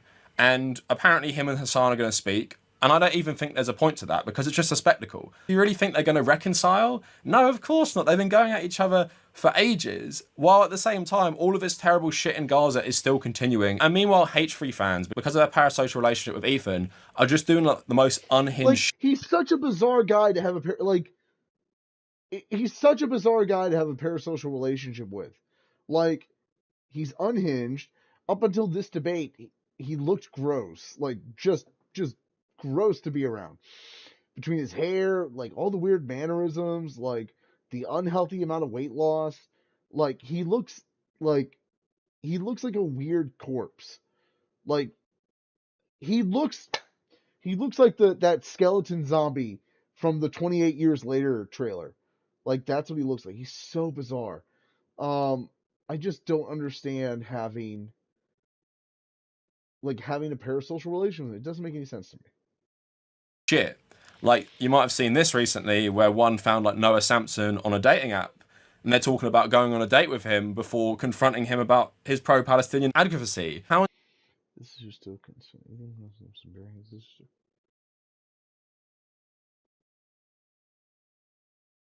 Weird. Insane this content is making these people is also something that needs to be spoke about. They've completely forgotten what the context is for all of this, and that is people, men, women, and children having their lives destroyed, being killed every single day. And this is what you're doing with your time. And this is your worldview because you're listening to someone like Ethan Klein and you like him. So you're planning to do shit like this? It's out of control. I just want to get that out of the way because I feel like a lot of people now are just sick of these people debating. And personally, I think Hassan is a big positive for the left. I think he's a big positive for Palestine. I personally don't think he's anti-Semitic in any way whatsoever. Let's keep it real. If you're an anti-Semite in 2025, there's a way higher chance than not that you support the state of Israel. You just need to look at all the Christian Zionists pushing this new bill about tackling anti-Semitism, or you have to look at the fucking AfD in Germany, who are big on banning BDS movements while being like fucking Nazis at the same time. So I just thought I'd get that all out of the way. So here's the clip for you, and I want to talk about this because this is the most important point. So it's basically Ethan Klein bringing up a clip of Hassan saying that you're like a bad person and you can't be trusted if you've ever had positive feelings to the state of Israel. So let me show you an example of something, and again, I know you don't care about the drama. To me, this isn't drama. This is one of the biggest, most influential streamers spreading something that I think is really dangerous. And you can agree or disagree, but it's a short clip, but I'll show it to you, and you tell me what you think. This will never happen, but in a totally just world, any kind of, regardless of your background, any kind of fucking Zionist tendency should be treated in the same way as being a fucking rabid neo-Nazi.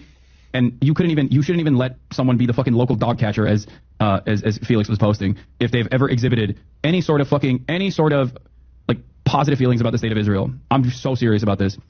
Now, by the way, he didn't misspeak. He doubled down on it yesterday. He said, no, I agree. That's what I think. Now, just to recap, he says, anyone that's had positive feelings at any point about the state of Israel is a neo-Nazi. Sorry, real quick. In the comments of another video, I think it was Surf Times. Oof, God no. Surf Times. I was commenting. I was like, what is going on with his man? Like, he's really fidgeting. Like, he looks like Elon on his Special K. And again, someone said, like, he might have a neurological disorder. And, like, okay, I can't knock. If he does, okay, I can't knock you. If it's a substance abuse issue, Ethan's a candidate for therapy is what I'm getting at, regardless. Whether it's physiological, psychosomatic, substance, there's something off about his mental behavior that he should see a professional. And that's someone that, like, goes to therapy. Like, I would love to go to more. It's a money issue.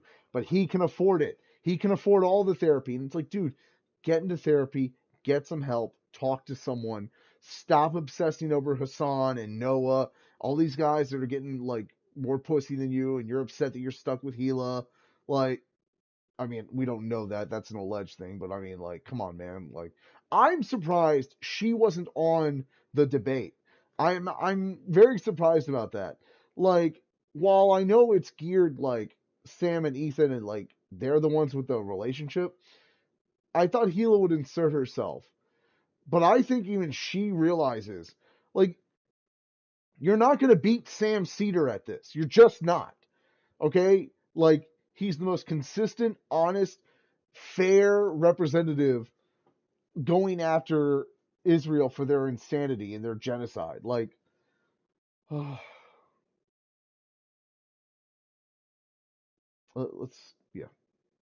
that's not fit to be a dog walker. Now, to me, that seems like extremely dangerous, dehumanizing language about what could arguably be 70% of the Jewish diaspora, and certainly probably people you know in your family. Now, even if you don't agree with that, and I would say I wouldn't personally agree with that, because there's loads of people like Gabor Mate who was a Zionist until he went to Israel and is now one of the biggest Jewish anti-Zionist voices, right? So obviously he had positive feelings towards Zionism for a lot of his life until he actually fucking went there in the 1990s. So I'm actually sure Hassan would agree with that, but he's a guy who Twitch streams 8 hours a day and just says whatever thought pops into his head. So even if we interrogated it further, what he's saying, I'm pretty sure he'd back down. I heard someone like me say what I've just said, right? So even the fact that Ethan Klein is hung up on this is stupid. But even if Hassan 100% believes it, that's not anti-Semitic. Saying that anyone who has positive feelings towards an apartheid settler colony that has been built on the mass graves of Palestinians, anyone who has a positive feeling towards that is probably a bad person. Is that anti-Semitism? I don't think so. But here is Sam Cedar, thankfully, confronting Ethan, being unhinged about this anyway. I'll tell you, there's some hyperbole there, but That's I think, I mean, he says Zionism, and I'll tell you what I think is really sorry, I got to correct you. He says Zionism, and then he says if you had positive feelings about the state of Israel at any point in your life. I got to tell you, if you look at what's happening right now, and you have positive feelings about Israel, he said at any point in your life, Sam. Just to be clear about what he said. Would I have said at any point in his life, someone's life? But I just think this is Ethan, I got you, Sam. At any point in his life, and it's like, Ethan, they've killed 500,000 Palestinians. What are you doing, man? What are you doing? Fuck. Jay Petty, like the idea that we're going to police. Hold on, let me respond. You want me to respond to this? Like I say, I don't care about this, but if you're going to force me to respond to it, what Israel is doing right now is so far beyond the idea that someone says any time in your life or not or whatnot. He's talking about Zionism, and frankly, I think it's very difficult for me to understand how someone could have positive feelings at this time. Now, you want to say in the past and what? Okay. Yeah. Like I say, I will grant you at any time in your life that is too broad a step. But wait, let me finish. Yeah. But see, you go in and you're making this about anti-Semitism by doing this hopscotch about a poll that people had positive feelings that Jewish people do, and then therefore he is anti-Semitic. And honestly, that type of conflation, I think, is so dangerous and so disingenuous. I mean, I don't want to get too passionate about this, but I'll tell you something. I have had a guy who went to my bar mitzvah, my sister's bar mitzvah, my kid's bar mitzvah, sat at Passover with me 3 or 4 times, call my father and ask him if I'm anti-Semitic. Now, this is just that is just an example, an illustration of conflating when he's clearly talking about Zionism. Was it hyperbole to say any time in life, whatever? The fact of the matter is this conflation is dangerous for Jews. It is a fig leaf and a way of weaponizing anti-Semitism that has enabled Donald Trump to do the shit he's doing, that has enabled the slaughter of thousands upon thousands of children and women and men, for that matter. It is not keeping Israelis safe. And this type of conflation, Ethan, is what I find far more irresponsible, frankly, than the idea that he said positive any time. I mean, look, you do a show Sam, 4 hours a day. He does a show 5, or as far as I can tell, 15 hours a day.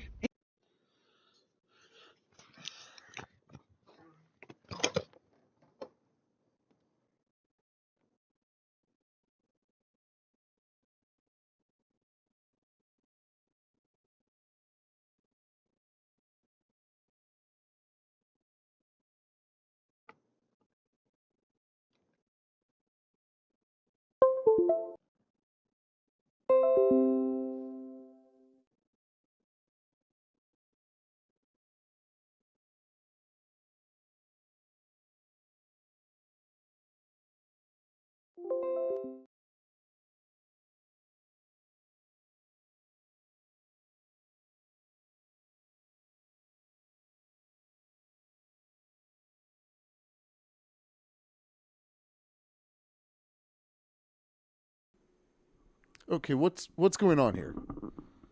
Yeah, I'm using OBS. I don't have I'm using OBS. What do you mean OBS with Discord? Like, I don't been doing this for like 3 months. I'm just getting my shit together.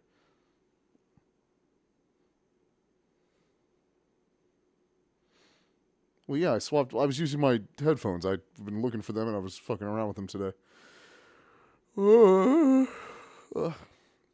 But that's why I got this. It's all good. Let's keep watching excuse me. Let's keep watching Ethan get his shit pushed in.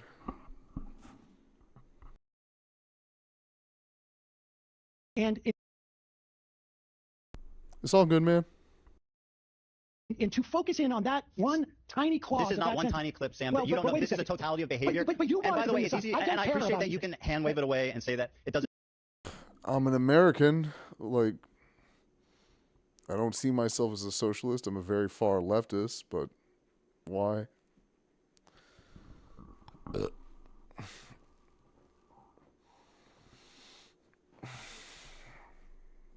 No, I'm not hand waving away. Well, you kind of are. I'm saying this inflation. You're saying actually I'm wrong for caring about it. No, yes. In fact, I'm saying this inflation is incredibly dangerous. It is disingenuous. I think it's dangerous right now, to ignore what's being described as dehumanizing violent language for American Jews that have nothing to do with the word. word. That is a complete mischaracterization.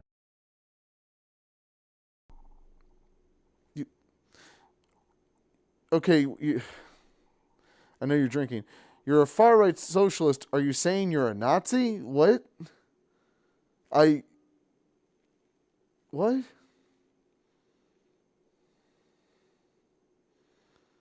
Like, that's the only thing that comes to mind when you say far-right socialist.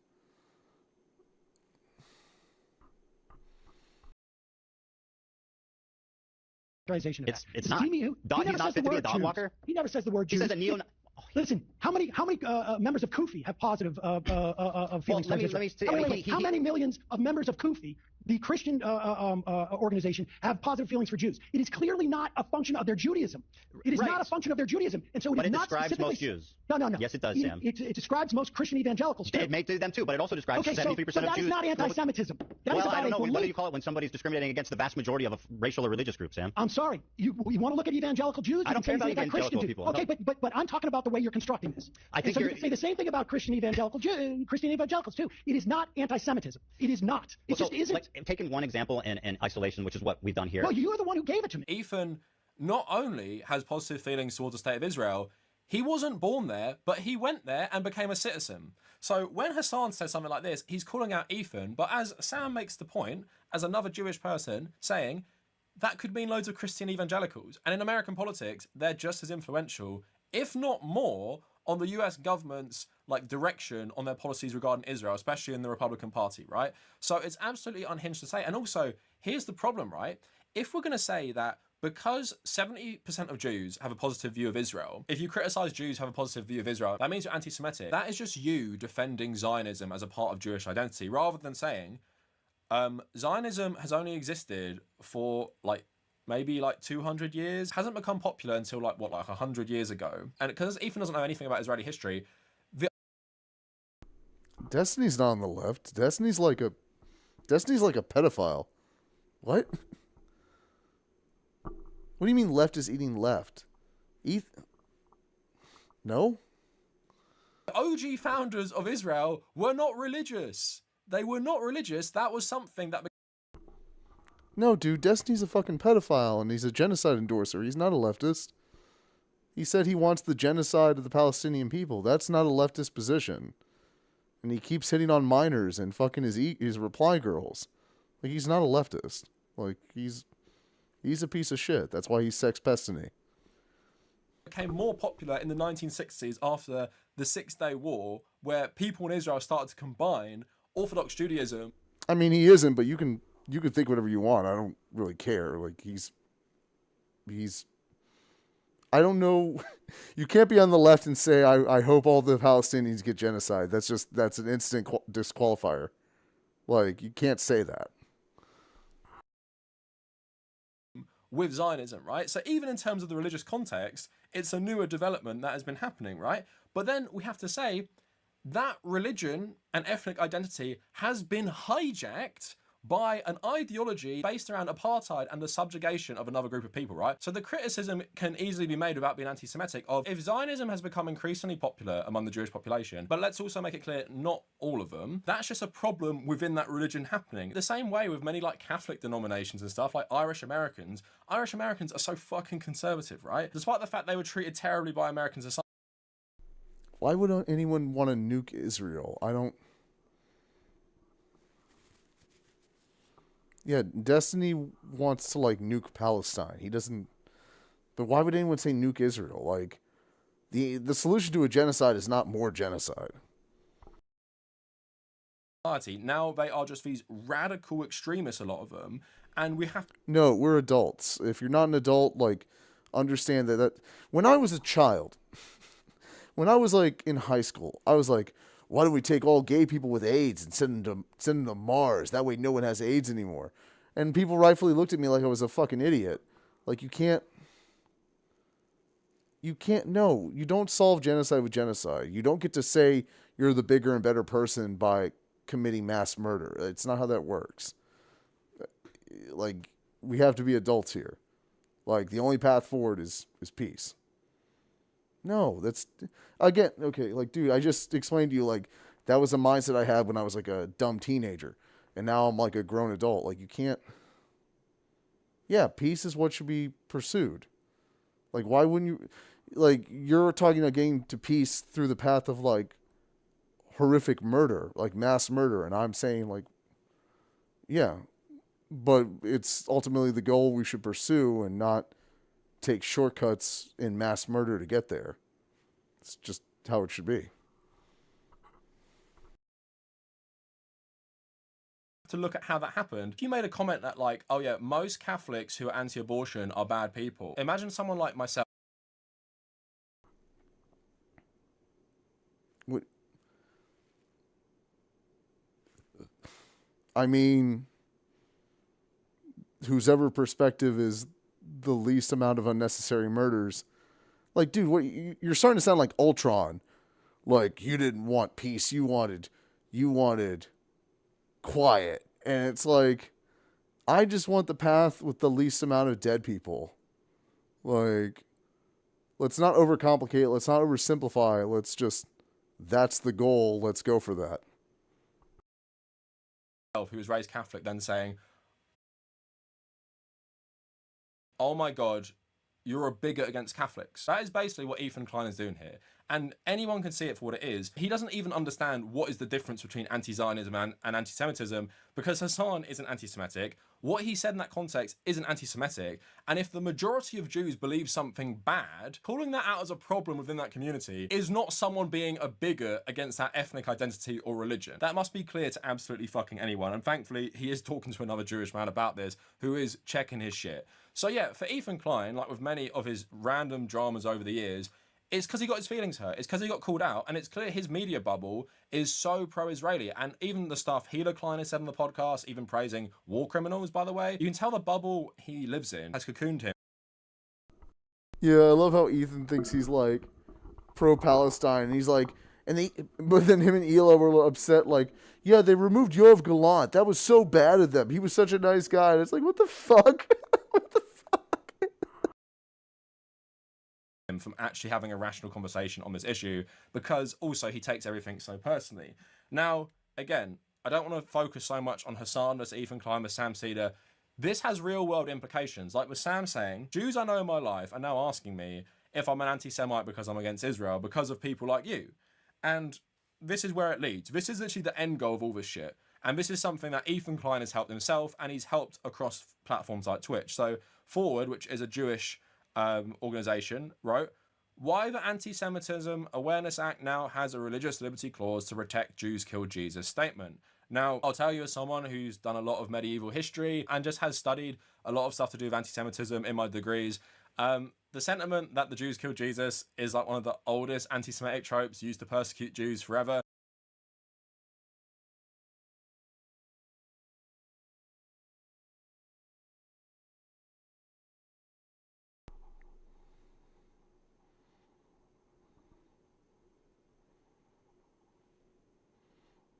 You believe in going to the extremes to solve a problem? I mean, no. Like, when you make a sword, you've got one aspect is superheating the metal so you can shape it. The other aspect is cooling it so you can refine it and temper it. Like, one extreme or the other is not a solution by itself. You need to temper things. You need to measure your responses. You need to pursue a reasonable response. Oh my God, that's not the. Don't drag the metaphor into a place where it's not supposed to go. We're literally talking about construct. Okay, let's talk about like making like wheels or something. It's the same damn thing. Anything worth making requires temperance, both of extreme hot and extreme cold. Like, it doesn't. I make a sword. I'm talking about a sword because like this is the simplest thing to understand for most people. But yeah, let's say wheels. Let's say axles. Let's say anything complex and worth building requires measured and thoughtful interaction, not just ramping into the extreme one side or the other, not melting down or freezing over. It's get into a habitable spot, like temperance. Like measured reactions. That's what matters. Like,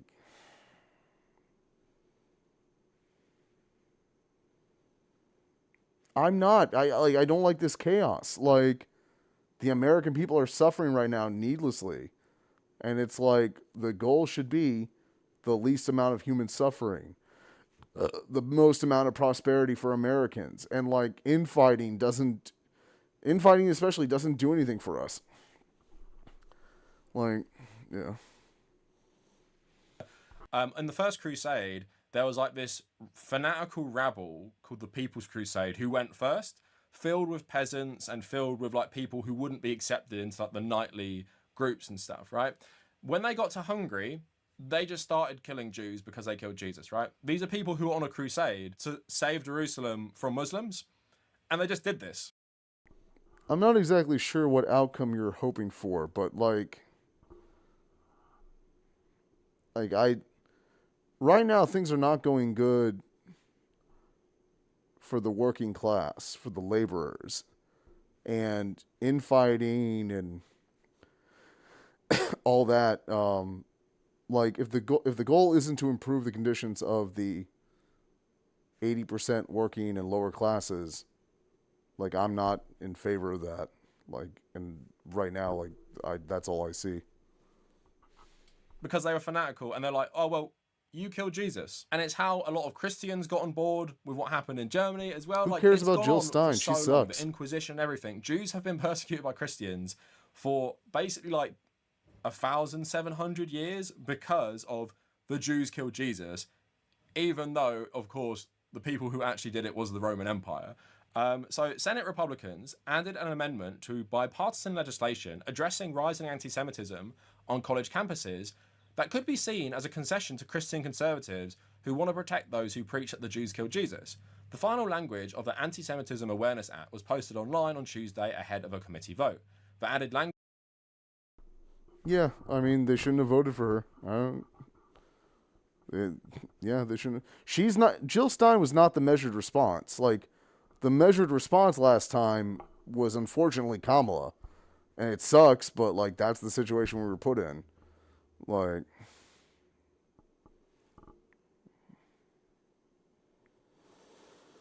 of course I get a fucking kick bot. Hold on, I gotta mute that.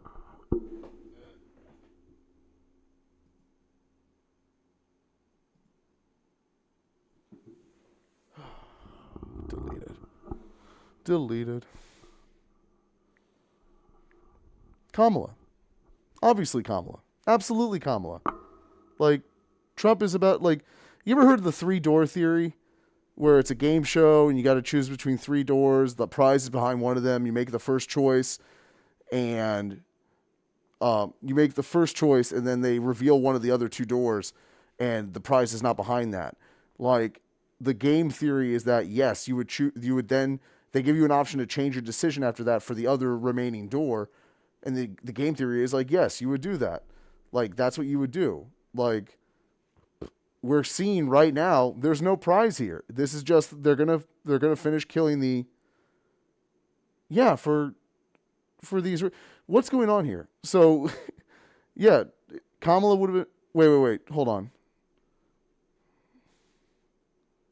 Oh, sorry. No, I'm very tired. I was thinking who was better for the Palestinians. Ignore me. You're drinking, I'm tired. Kamala would have been better for the Palestinians. And actually, in long-term sense, she probably would have been better for the Israelis too. But that's like long-term. No, I was thinking, yeah, God, I'm very tired here. No, you're right. Trump was better for the Israelis in the short run, at least, because he's indulging their bloodlust. But in the short run, like, Kamala would have been a million times better. She would have not. She wouldn't have been talking about building hotels on the Gaza Strip like some psycho. Like, I imagine that once, if she had gotten in, she would have ramped down finally started ramping down Israel's bloodlust. But, like, that would have been it. And, I mean, that's still something. But, like, yeah, lesser of 2 evils, take what you can get.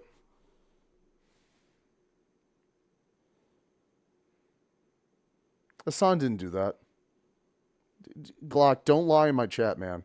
I watched too much Hassan that I can tell you right now he didn't do that. He said he was disappointed in her. He voted for her. He told his people to vote for her because anyone with a mind could see that Trump was going to do what he was going to do. And Hassan saw it. I saw it. Hassan did not tell people not to vote for her. Don't say that again. That is a lie. I understand you're drinking, but that did not happen.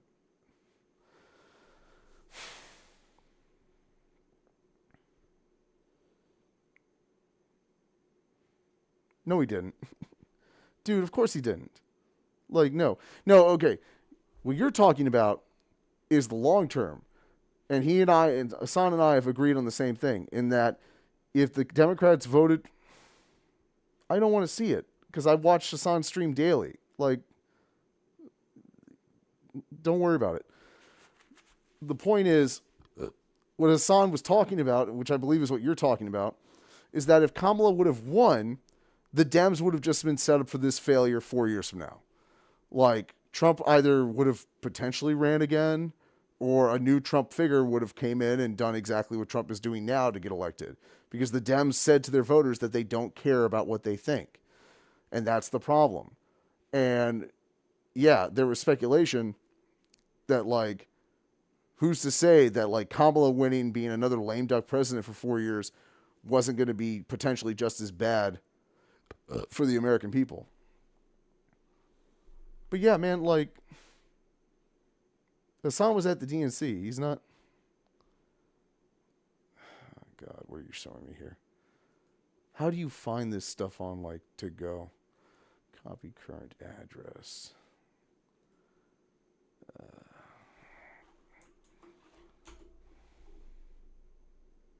Oh, that's the chat. Hold on. Nope, that's not what I want.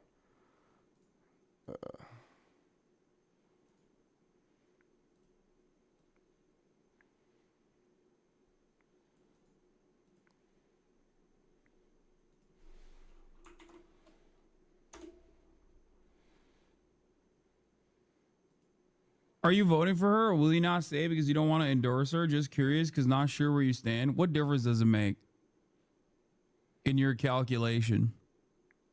Like I'm being for real. Like, it doesn't change my analysis even a little bit. What difference does that fucking make? I don't know why people keep consistently asking me. I've already told you, okay? I don't know. That's it. And it has nothing, it literally has nothing to do with my analysis regardless. Okay?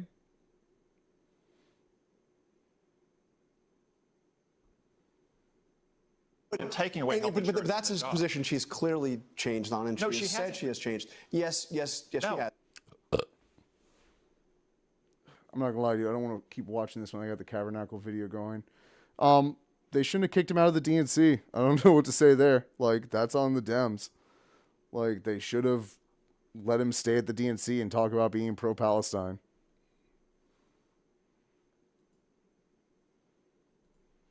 Language, which is referred to as a manager's amendment. And Why do you keep saying commie like it's a bad thing? Like, being, like, would it be better if he was a capitalist? Like, I don't understand. Like, why is commie a bad thing? No, he doesn't. Why does he live here then? He owns a home here. Dude, come on, cut it out. Like, what are you talking about? He owns a home here. Like, why are you trying to make me... Dude, why are you trying to Ethan Klein me right now? Why are you trying to make me defend Hassan? What are you doing? What is this? Do people buy houses in every country they hate? I should go get a house in Russia? Is that what we're saying? Like, what's going on? Proposed by the committee's chair, Senator Bill Cassidy of Louisiana. It sounds like you hate a lot of things, man. Like, you're a little all over with the hate. Ethan sucks because he's a cuck loser. Like, yeah, his home is in America. Like, generally, you don't hate your home. Like, even the Tate brothers came back here, and they were getting prosecuted when they came back here. Like, that doesn't make any sense. States that the legislation would not diminish or infringe upon any right to protect under the First Amendment to the Constitution of the US, including the freedom to exercise religion. This bill would also require the Department of Education to use the controversial International Holocaust Remembrance Alliance definition of anti-Semitism, which classifies most anti-Zionism as anti-Semitic when investigating allegations of discrimination. And let's also remember what progressive rising star who might want to run for president one day also voted for bills. Is that like a Nazi reference? What? Democrats who oppose enshrining What about Argentina? A definition object to what they say would be the criminalization of the criticism of Israel. Of the 11 examples of anti-Semitic speech, the definition includes 6 have to do with Israel. But for many of the 21 Republicans who voted against the bill last year, including Marjorie Taylor Greene and Matt Gaetz, the problem is an example that says accusing Jews of deicide is anti-Semitic. The claim that Jews killed Jesus is widely considered an anti-Semitic falsehood. As the Anti-Semitism Awareness Act heads to a Senate committee for a crucial vote, 10 progressive Jewish organizations have signed a letter opposing the legislation for representing an endorsement of the Trump administration's efforts to weaponize anti-Semitism. So here's how the conflation of anti-Zionism and anti-Semitism leads to something like this, right? So now everyone believes that actually being an anti-Semite means you're a critic of Israel. That is dangerous all around because that means you are lumping loads of leftists, including Jewish leftists, in with actual fascists who hate Jews and saying, you guys are all the same. You're all the same to us. You are all anti-Semites. You are all like Nazis and stuff. And this bill is done to protect Jewish students from people like you. And that criticism is absolutely insane because, of course, it's now being used to suppress free speech under the guise of protecting I'm an extremely lapsed Catholic, and what I view as religion is not any denomination you would be able to recognize, identity unfortunately. politics, taking the language of liberalism and using it to actually shut down any criticism of absolutely terrible shit, because the language they use to justify their terrible shit is, oh my God, Palestinian Muslims hate gay people, therefore we must destroy every person living there and create new colonies on top of their old society, right? I'm pretty certain if you asked Ethan Klein, do you support this bill? He would say no, right? But that is also part of the problem. People like him don't realize how they I believe play there's into more this than culture us, as well, like, how sure. they play into these arguments against people like Hassan where, oh my God, Hassan, you're an anti-Semite because you said that anyone who has positive feelings towards Israel or ever did is a bad person, which has absolutely nothing to do with that person's religion or ethnic identity. As Sam pointed out, I'm just really sick I of wouldn't this say that argument. It's been either. going Like, on dude, I'm telling you, you since can't I've, put cared about politics. my beliefs It in an was used easy to destroy define Jeremy box. Corbyn, and I believe there's Ethan more Klein is than basically this. using the exact same tactics that were used to destroy Jeremy Corbyn, and were even attempted at Bernie Sanders.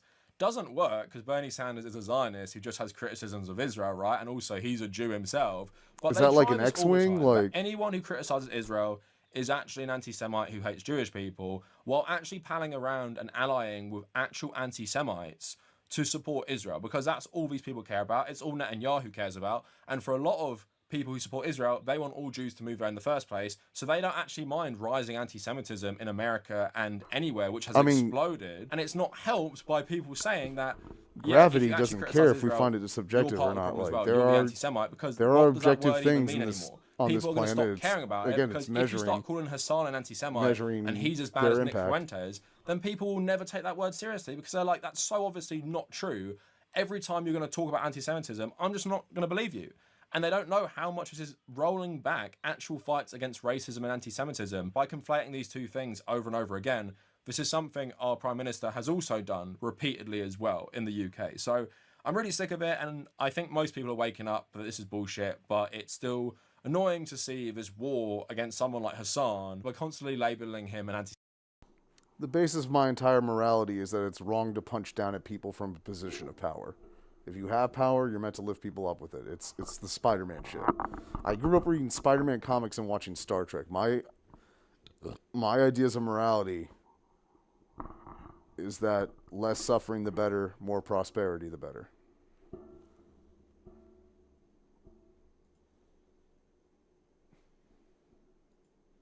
Kind of want to see this. House Speaker Mike Johnson Ooh, is that's assuring loud. everyone that if Trump oversteps his executive power and starts to tread on the other branches, he will stand. Well, yeah, because they never believed what I believed. Like, the people that think might makes right and that it's okay to punch down at people from a position of power instead of be responsible and take care of them, like they've always been wrong. Like, morally in the long run, I mean, like Tulsa, Oklahoma was fucked up. Like, slavery was fucked up. These were bad things. Power's just always been misused. And, like, you need to have an imagination to think of all the things that were lost by them abusing it. So you're saying Tulsa was okay? Like, the Tulsa Massacre, slavery was okay? Like, it seems like you're trying to define objectively bad things as subjective so that they're more malleable, and I'm not. Slavery's bad. It's not, if you have choice, it's wrong for you to take choice away from someone else. That's just it. If you don't agree, you don't agree, but it's not a subjective thing. That's just what it is. Ask someone who's been sold into slavery, like, how they feel about it. Like, I guess the slave isn't going to like it and the master is, but, like, it's still wrong. Like, making choices. Like, you make a choice right now. Like, what do you mean? Like, you choose. What do you mean, where does it come from? It comes from situations. So, if you have a situation where you can oppress and hurt someone else, you shouldn't do it because it's bad. Dude, like, okay, like, Spider-Man. You should start, like, okay, if you go back and start with the 60s comics, it's going to be a little, like, tiring. I would say start with the 70s, get up to the 2010s. It'll give you a good idea of, like, I mean, I'm just doing it. Like, I'm just doing, you're trying to put stuff in a box, and I'm like, I'm existing, man. I'm doing my best and trying to do good. Like, I feel like you're wanting for something here, and I don't know what to give you. Like, I'm telling you. So start with 70 Spider-Man. There's a website, Read Comic Online. It won't work if you have a VPN, but you can have an ad blocker on so you don't get hit with all the weird ads. You can go in there. You can start with 70 Spider-Man, get all the way up to 2010s, It's a great way to like get a fundamental understanding of morality. After that, I would recommend Star Trek. I would say TNG, DS9, Voyager gets kind of iffy. Lower Decks is amazing. So watch these shows and these cartoons. Like, yeah. That's what I'm telling you. Like, you should go read 70s Spider-Man up to 2010s, then go into Star Trek, watch TNG all the way through, DS9 all the way through, Voyager, which is iffy, and then Lower Decks, and you'll have a decent understanding of like good morals. And strong, and call Trump about that. That's the statement that he actually put out. Now, I want to pause just briefly to acknowledge the if Donald Trump starts to tread on Congress's power, if Donald Trump starts to disrespect the judiciary, then you'll take the drastic action of calling him. Okay, has he not been paying attention to the news? I'm not feeling any better actually coming out of this statement. But so he was. No, I mean, good morals are subjective with morals being replaced today. I don't know what that means. No, I mean, good morals are not oppressing people, lifting people up, like trying to be better and being a better person and helping others be better. Like, why treat that subjectively? Like, why say that subjectively? That's just, like, again, is it not a good, like, was the Tulsa Massacre a good or a bad thing? It was definitely a bad thing.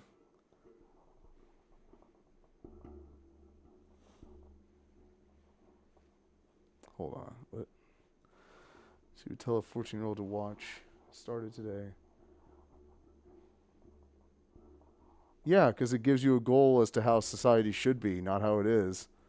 Like, because some people are doing it wrong and ruining it for the rest of us, doesn't mean we shouldn't emulate a better future. Yeah, Star Trek is great, man. Like, teaches you how to win, teaches you how to lose, teaches you how to not discriminate, how to lift people up, how to actually operate in a position of power, how to be responsible, how to be forgiving. Usually the alive person, and if the alive person wants to be a good person, like, they would help other people live. Like, dude, like, you're asking like these ethereal questions, and it's like, just be a good person. Like, don't defend genocides. Like, advocate against like children going hungry and dying. Like, I don't know, like, define good and bad things, and you'll eventually find you'll have defined your own morality. I don't know what to tell you. Yeah, you're philosophical. They're pedantic. They don't go anywhere. Like, you're going into like a philosophical dead end for what purpose? You just keep saying that. Like, you can say anything. Like, again, not everything's subjective. Like, you strike me as someone who's never had blood on their knuckles. You've never been looking down at someone that you've beaten within an inch of your life and found yourself questioning why you're doing it. No, God damn. I have the view that I want to do good, that I'm trying to do good, that I'm trying to never ever be in a position again where I have to bandage my knuckles and question why I've done this horrible thing. You strike me as someone that's just musing at like morality, and it's like, it doesn't make you moral. Yeah, stop asking what is good. Like, if you can't find out how to do good, like, I'm not going to be able to teach it to you. Wait until you are either the one like getting beaten on by someone bigger than you, or you're the one finally beaten down on someone bigger than you, and you find yourself wondering why it's like that. There's no, oh, that's fucking rich. I see you have no answer to my subjective question. Dude, are you kidding me right now? What? Oh my God, that's the most libertarian answer. I have a libertarian friend of mine that said the exact same fucking thing. Like, that's so stupid. That's the dumbest fucking thing. I would just shoot him. Like, go watch the movie Looper. Like, just, what the fuck is a WN? I don't know what a WN is.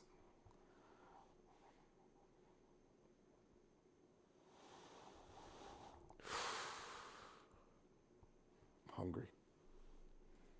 Asked about the fact that they were considering this thing in the Senate to dial back the emergency declaration under which Donald Trump is trying to say that his wild, out of control tariffs are I mean, justifiable. are you? I don't. And he said this about that. Johnson did. I don't think know the what you define as executive a is broad socialist array if of everything's authority that's been subjective. recognized over the years. If it gets close to where the imbalance is there, then we would step in. But I think the first protocol, to be very frank, is I would call the president and talk with him. So, okay. So not only has Trump not overstepped his authority, according to Mike Johnson, we're not even close to him overstepping his authority.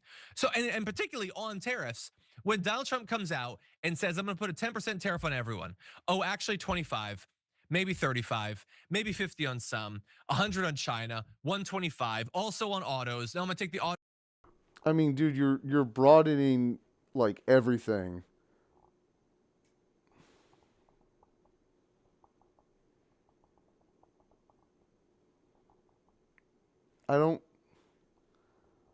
It doesn't sound like you have any real beliefs then. It just sounds like you're just like dancing around having beliefs. I don't know what to tell you, man. Like, it's like you're trying to be definable yet ill-defined. And it's just confusing to me.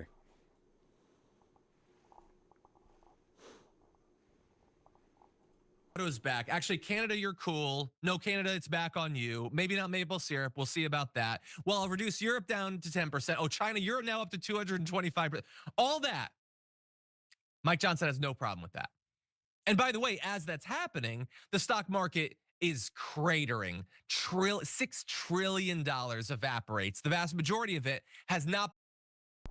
I mean, I have, but like, I'm in my 30s, man. I'm not a teenager anymore. I don't need to like to get so lost in the sauce that I'm not able to like actually affect change in the world around me. And like, you can have all these lofty ideals and everything. Well, that's good for you, man. Like, if you're streaming, you're streaming. That's good stuff. Like, but like, well, it seems like you're still like the way you're talking is how I talked when I was like 22. And then I met my spouse and they were like, "Oh, you need to grow up." And I was like, "Oh, you're right." Like you're saying people don't think about it deeper, and I'm telling you, like, you don't have to most of the time. Like, pontificating on like deep moral things, like, again, like you're Nietzsche or Voltaire or something. Yeah, you keep saying that, but like it also kind of isn't. Life is a contradiction. It can be as subjective as it is objectively, like, is. It just is.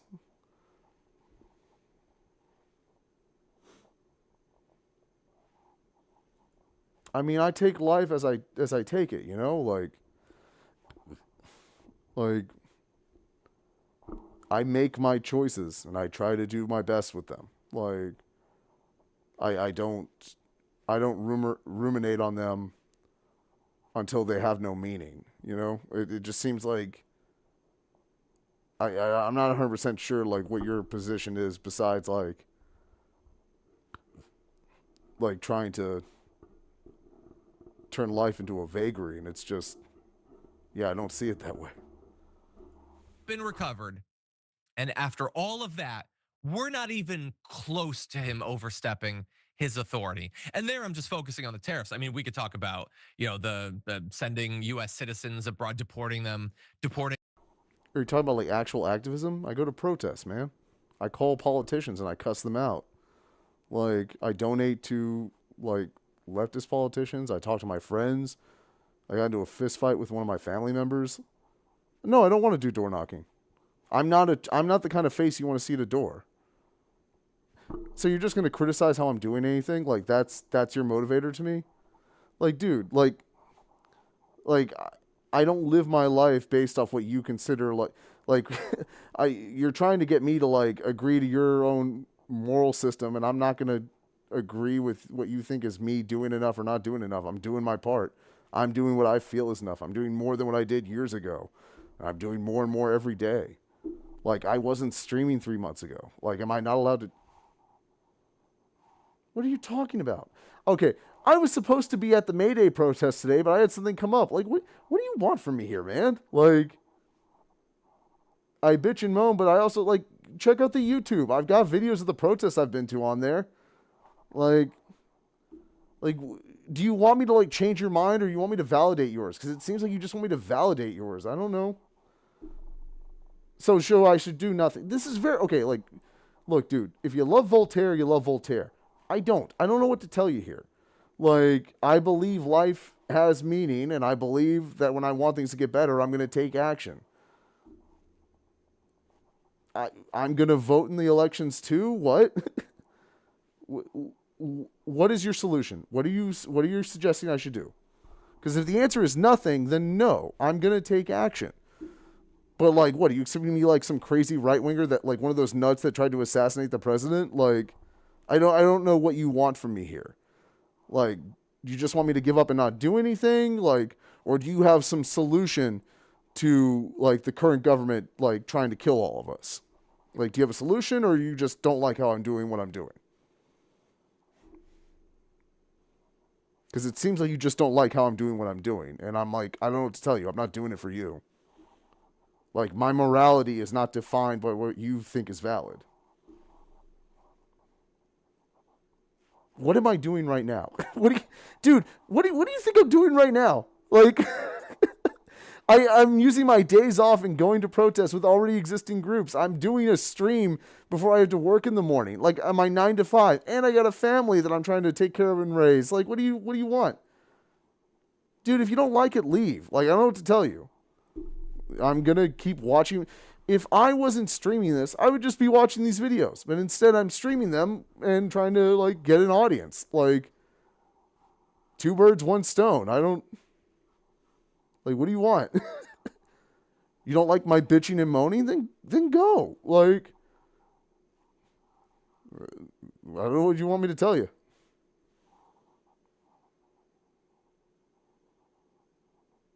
What question? What are we even doing here?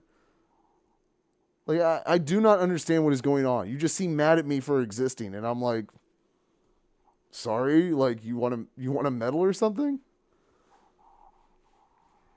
Legal residence, violating people's First Amendment rights, administrative strike back against those publishing op-eds because he disagrees with their positions on war. Okay, then just watch the videos with me. Ignoring judicial orders. Like, I'm sure you could input lots of other examples here.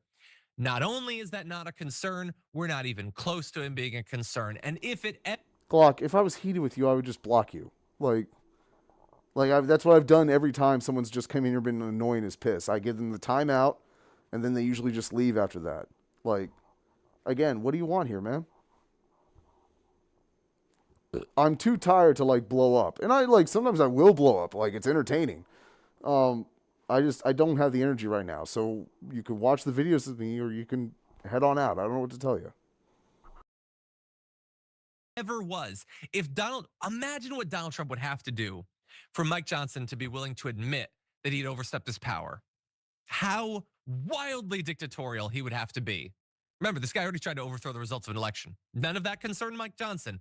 And even if it does, even if we get to that position, which I have to imagine would Trump, like, literally killing Mike Johnson's family in front of him, he'll call him. And I'm sure that'll be a very productive Spider-Man comics and Star Trek. Conversation, because the only thing that's been lacking in all of this is Mike Johnson talking to Trump, and then Trump will take a step back from the breach. Then he'll start to respect and maybe love once again our Constitution. These are not serious people. They're not serious in any way. They have serious power. They're doing serious damage. We have to take them seriously, but only because of their capacity to do damage to ourselves, our economic futures, our country, our values, our Constitution.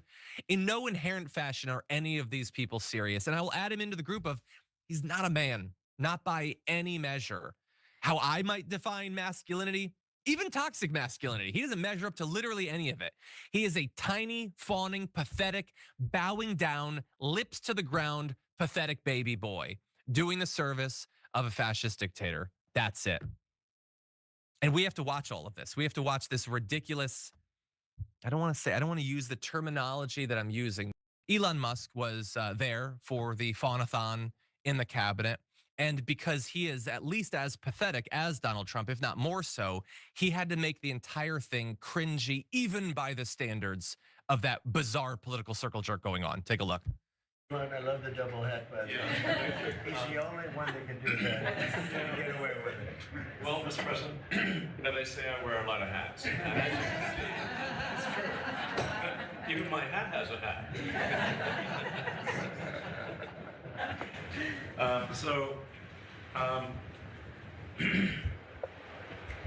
The American people voted for secure borders, safe cities, and sensible spending.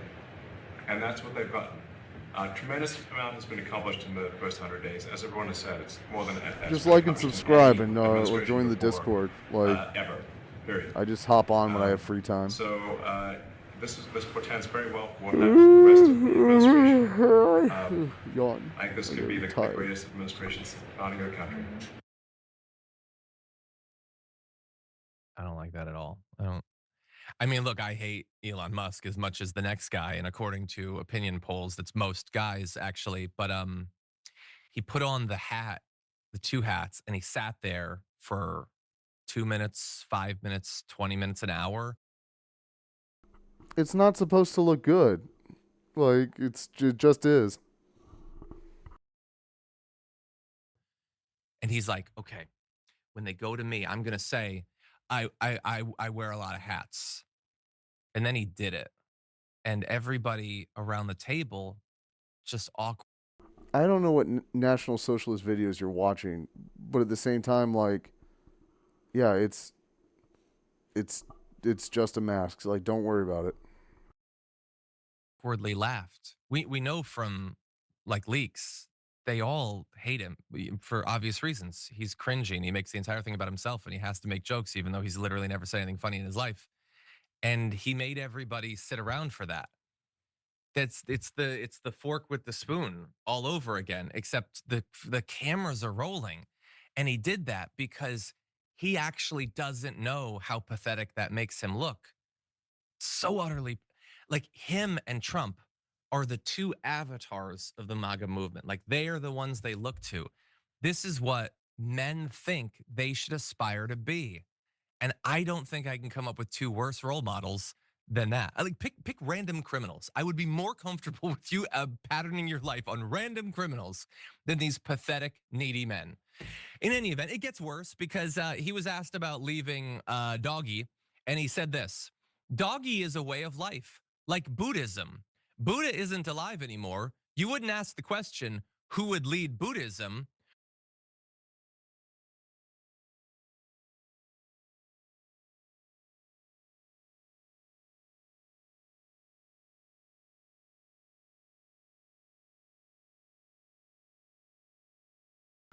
I thought that was a YouTube video. I can't be clicking on weird links, man.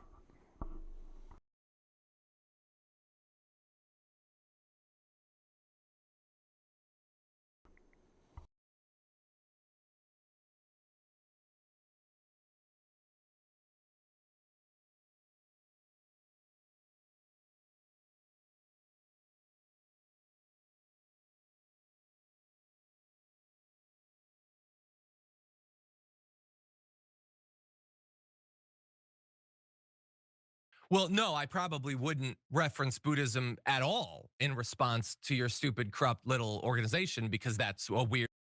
Well, I couldn't look at it, but at the same time, again, man, I don't know who the guy is. Like, I'm just wearing a mask. Like, this is my brand. Like, this is my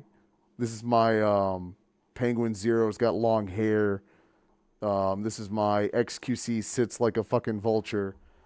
Like, this is the sale piece right here. Also, it keeps the fistful of like really random and very crazy strangers. Like I'm sure people can find out where I live. Sure, I'm not gonna make it easy for them. Like, so every little bit helps. Like, there's a lot of reasons. Like, it's just a thing. Thing to do, which you're demonstrating in real time right now.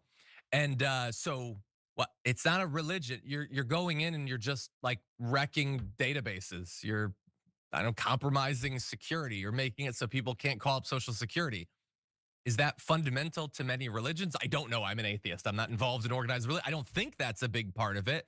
God damn, is he a weird person? But it gets even weirder. He's asked about the fact that he's supposed to be done in May. Like theoretically, he can't continue past that point. And he says, it's up to the president. There's a long way to go. It's pretty difficult. It's like, how much pain is the cabinet and Congress willing to take? It can be done, but it requires dealing with a lot of complaints. And again, look, it's impossible to say with these people, with Elon Musk or Donald Trump, how much of it is lies and how much of it is them just not knowing. Like, but he can see the protests, he can see the polls, he knows that people hate him even more than they did back in November. Does he seriously think that this is just pain and people are being complainers rather than he doesn't know what he's doing? And it's just a comedy of errors. They are constantly making mistakes, constantly having to backtrack. That's not how serious people do things. Or to put it in terms that they would pretend to understand, that's not how men actually function, Elon Musk. They don't need to constantly backtrack over and over and over again because they refuse to think ahead before doing things. They refuse to learn from their mistakes. They refuse to put people who actually know what they're doing in positions of authority and power. Real men don't actually function like this. Go back to Tesla.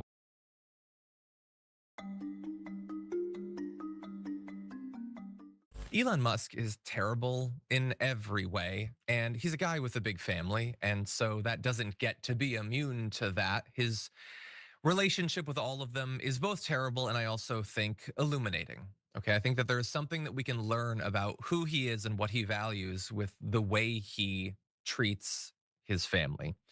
The part of it that he treats at all, I guess, since much of it he doesn't seem to care about and has no contact with. But anyway, we're gonna start this off with the latest op-ed released by Elon Musk's daughter, Vivian Wilson, who is trans. And then we're gonna get to Musk's apparent sort of subtle response. So Vivian says, remembering, by the way, and we talked about this at the time, she called her father delusional and a serial adulterer last year. That's just the case. She says that when she came out as trans, her mom supported her, but Musk was less enthusiastic. Quote, no, he was not as supportive as my mom. First of all, I had not talked to him in months, so I had to get effing parental consent to get testosterone blockers and hormone replacement therapy. Now, what's interesting there is initially he was not as supportive. And that is actually important because we need to bear in mind, he's terrible. He wasn't always terrible in all of the ways that he's terrible. He wasn't as supportive then. Now he's an active participant in the cultural genocide of this entire group. That's the radicalization that we can see. He used to tweet about how awesome Tesla was for the LGBTQ community. So like most right wingers, they didn't care about this stuff at all just a few years ago. It became their entire personality over the last few years. But Wilson goes on to say that he had berated her earlier in life for potentially being queer in an abstract sense. He didn't know that she would end up being trans. She also criticized the salute, saying that S was definitely a Nazi salute. The crowd is equally to blame, and I feel like people are not talking about that. That crowd should be denounced. I mean, we definitely did, but yeah, most people didn't as much. She said, he's a pathetic man-child. Why would I feel scared of him? Oh, he has so much power. Nah. I don't give an F. Why should I be scared of this man? Because he's rich? Oh no, I'm trembling. Ooh, shivering in my boots here. I don't give an F how much money anyone has. I really don't. He owns Twitter. Okay, congratulations. People thrive off fear. I'm not giving anyone that space of my mind. The only thing that gets to live free in my mind are drag queens, which oddly enough also lives free in most right wingers' minds. She also referred to both Musk and Trump for what they're doing to the trans community and migrants as cartoonishly evil, and revealed that she hasn't spoken to him since 2020. Now, one might think that someday Musk might try to make amends or something, but he's not doing that. He's moving in the opposite direction. And so someone had tweeted that 3 out of the 4 people who've been arrested for vandalizing Teslas are transgender or non-binary. I have no idea if that's true any more than Elon Musk did when he responded to that. I mean, it, after all, was a random person on Twitter. Why wouldn't the richest man in the world respond to it? Saying, what are the statistics on trans violence? The probability of a trans person being violent appears to be vastly higher than non-trans. The word cis. I know that you can't type that on Twitter because of your cancel culture, but that's the word. You don't have to say non-trans. There's an actual word for it.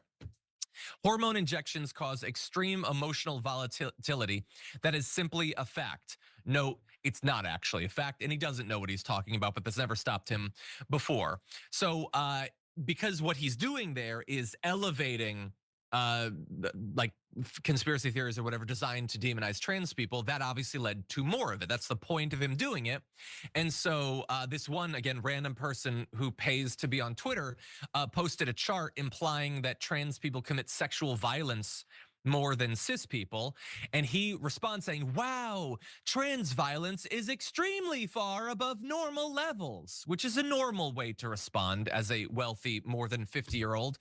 But anyway, that's not actually true. Again, on the emotional volatility, that's not actually true at all. Also, transgender people are victimized, including violently and including sexually, at significantly higher rates, something like twice as high rates as cis people are. And so if you want to talk about emotional volatility and all of that, talk about the people demonizing trans people. And if you want to talk about violence, talk about the violence, including lethal and sexual violence against trans people, because that we actually do have a lot of evidence for. But anyway, that's the way that he decided to respond to this. He's apparently never going to try to make amends with his trans child. He will not accept their inherent humanity or whatever, try to build a bridge there. Instead, he is using his platform, the platform, like with all of his business ventures that he bought, that someone else made, to demonize these people and to whip his cultists into a frenzy against them. Bart, what do you think? I mean, he's the worst father. We should buy him that mug. World's worst father. World's most father, maybe, because he might have the most children, but with great, potence comes great responsibility, and he doesn't really seem to care about anything except parading his like 6-year-old around as a way to say, please, please, please consider me a normal dad. Right? It's insane. I think we should, these folks on the right try to paint transgender individuals as mentally ill and thus should be made illegal, right? I say if we're gonna do that, let's make it universal across the board. Like if you have any mental illness, as would be admitted to or described by a right winger, you should not be able to participate in certain activities within a society. For example, let's say you're a narcissistic sociopath who's admitted to having Asperger's on national television, being on the spectrum on national television. Well, you know what? Someone who is in charge of Social Security who might not understand social norms might not be the best person qualified. I'm not even saying from a medical perspective, just from a social norms perspective, it's not fair for him to do that. So we should other person be in charge of it who doesn't have this creepy mental illness. And don't tell me that Elon Musk isn't creepy. I've seen his underbelly so many times when he's jumping to make an X shape with his body. Now, you are doing a rhetorical thing there. Let's be clear about that. But I would say that I'll add more mental illnesses. He has a severe, debilitating, and I would say self-destructive addiction to the pursuit of money.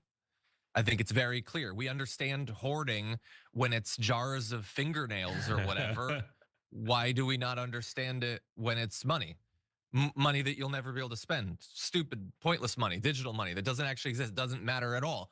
And you're willing to do anything, destroy anything to get that jar of fingernails, or in this case, another $1 billion. That is obviously a mental illness, and it's one. A lot of mental illnesses are things that just cause suffering for the individual or whatever. His doesn't. His hurts all of us, and so I think that we have a societal interest in dealing with it. So anyway, we're doing rhetorical things, but the rhetorical stuff that he's doing is just terrible. Like this is what he's spending his time on. Like, how can I make it worse for trans people, including my kid? I'm gonna go on Twitter and see what I can do.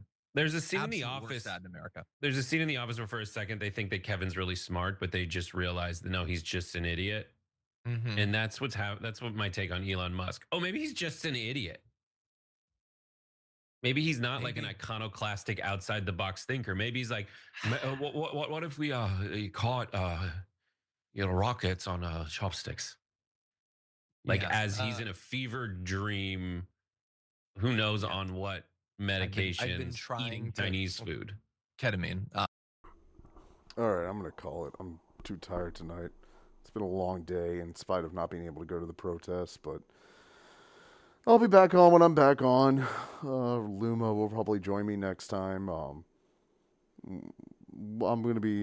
like with characters like Glock, I'm trying to be a little more welcoming to chatters. Let them in.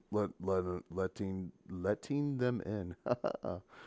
Oh, it's what they still get too crazy. I'm gonna ban them, but I'm trying to be more welcoming. So, all right, I'm out of here. It's been a pleasure as always, ladies, gentlemen, NBs, in betweens, all that. Nice seeing you all.